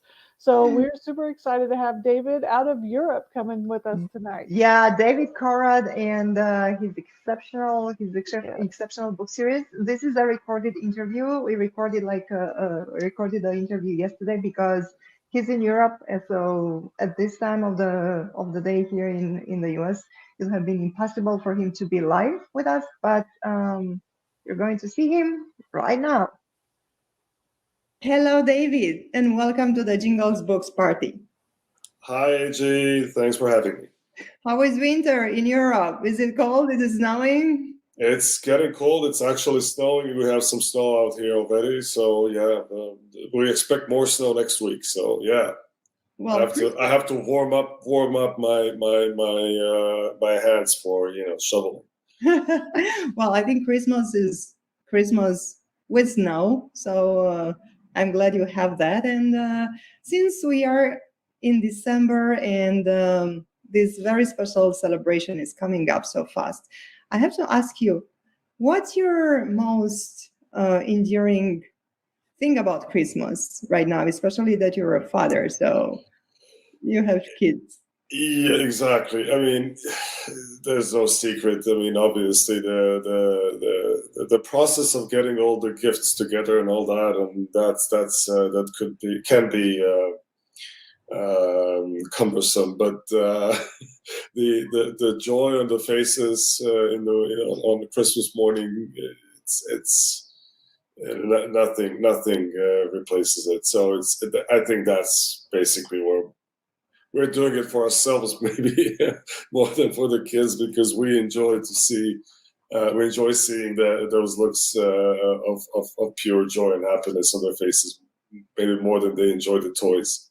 So So you said joy, and yeah, I think joy is so important in our lives, not just in December, but at every time. And I know that this joy that you mentioned, the joy on your kids' faces, that's something that actually got you started on your writing journey.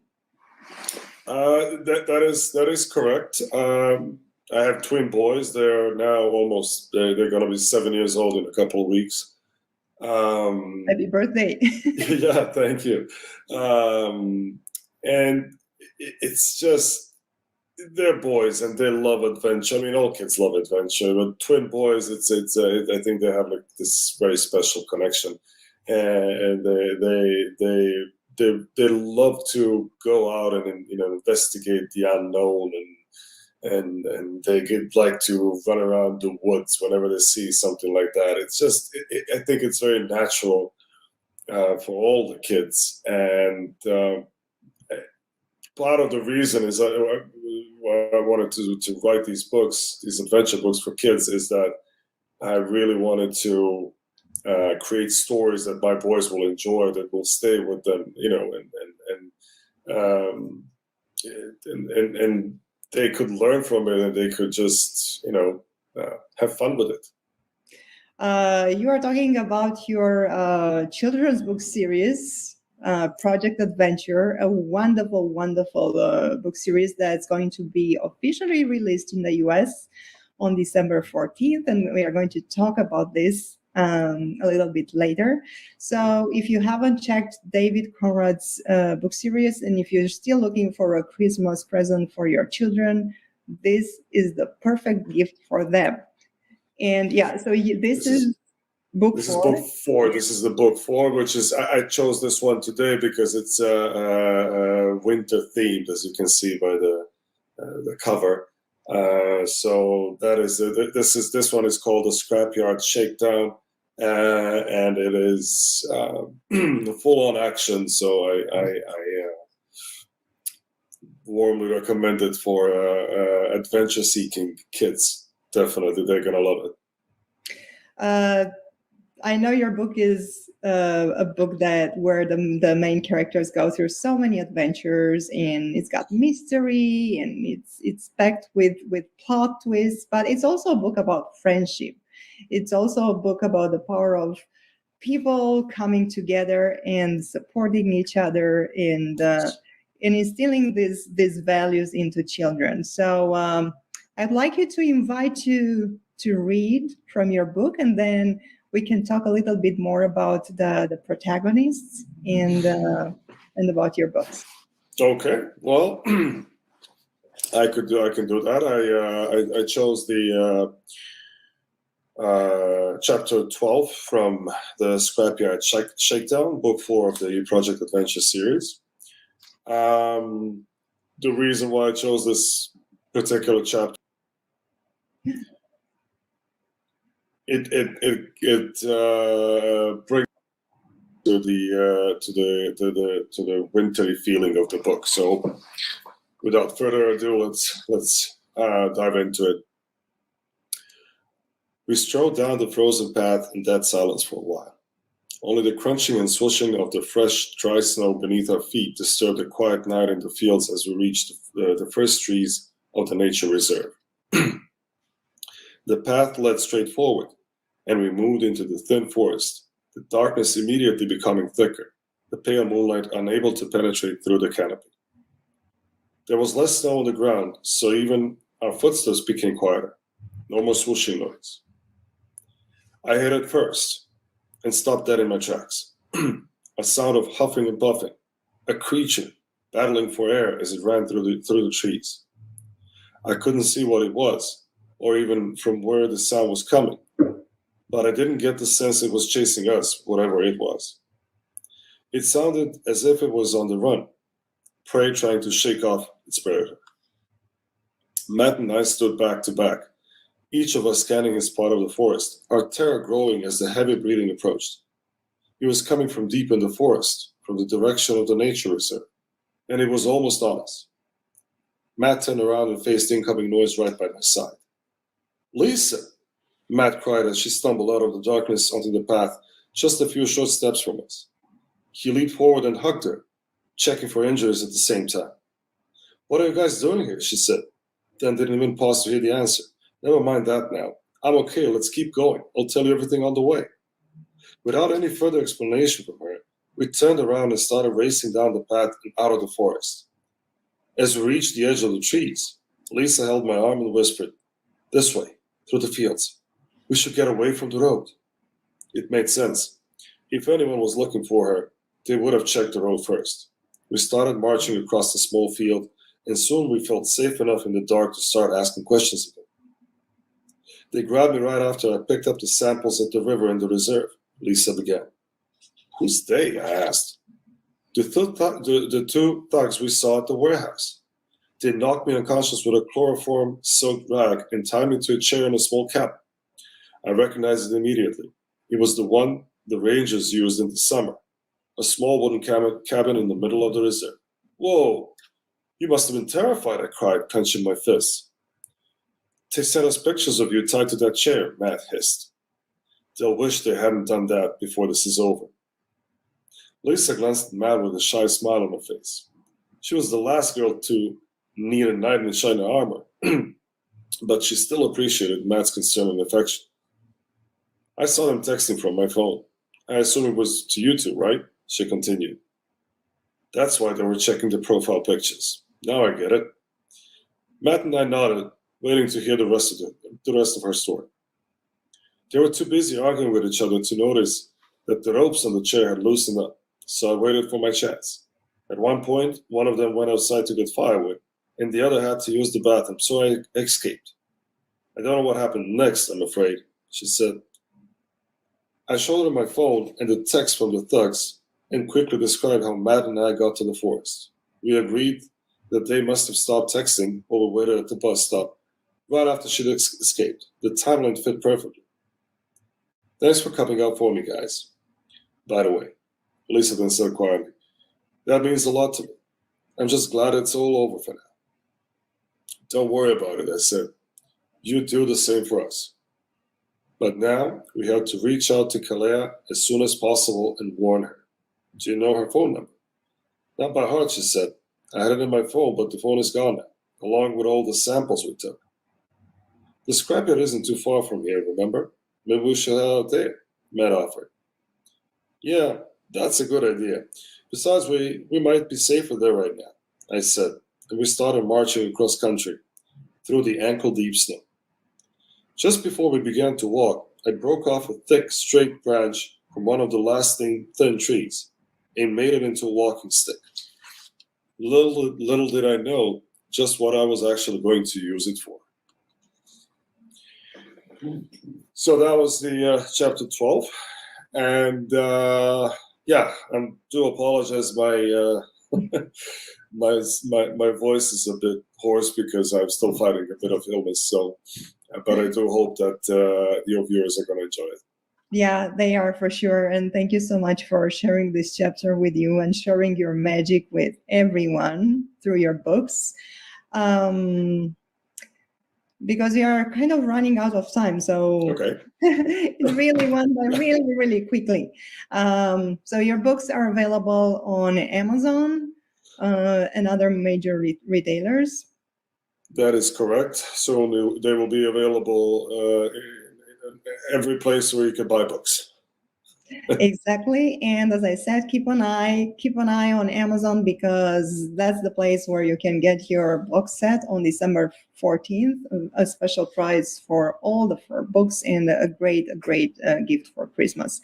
One last message for our viewers for Christmas and for the holidays. I wish to everybody out there to get some great new books for the next year, and for their kids, and I wish really, happiness and health above all for everybody. So Merry Christmas, and I wish everybody a very happy and prosperous New Year. Thank you, David. Same to you and your family. Thank you, and to you and yours too. Hello, David, and welcome to the Jingle Books part. Wow. Yeah, this is David, and this was the 2021 Jingle Books. Yeah, that was David Conrad. Oh my goodness, is he an amazing author? The Project Adventure series is just perfect, like you guys said, for that middle grade reader. As well, Dames Handsome and Warwick doing very nice. Oh my God, I was dying laughing, you guys. That was hilarious.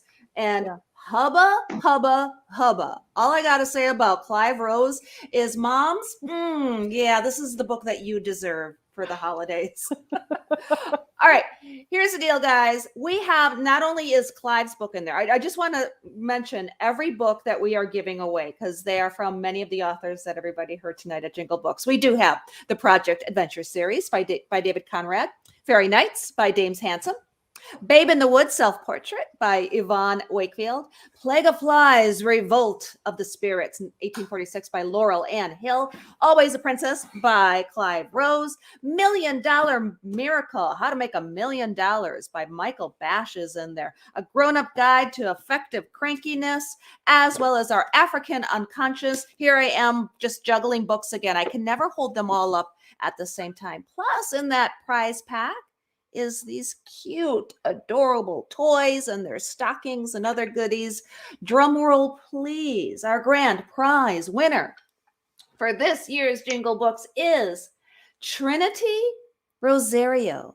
Trinity Rosario. What a beautiful Congratulations. Congratulations. Yay, Trinity. Yay, Trinity. Sound like you need to be in the Matrix movie or something. That is Right? awesome. Okay. So our little elf behind the scenes, Bree, has talked us into doing one more Christmas present winner. One more Christmas present winner. And her name is Karen G. And Karen G, out of the presents that are left, she picked number 3. So let's see really quick. Oh, I don't know. Maybe this is a defective one. I don't hear anything, you guys. It might be the what I think it is. OMG, Karen G. Oh my goodness, there it is. Congratulations, Karen G, the winner of $100. You get to go shopping, and I think you're going to have fun.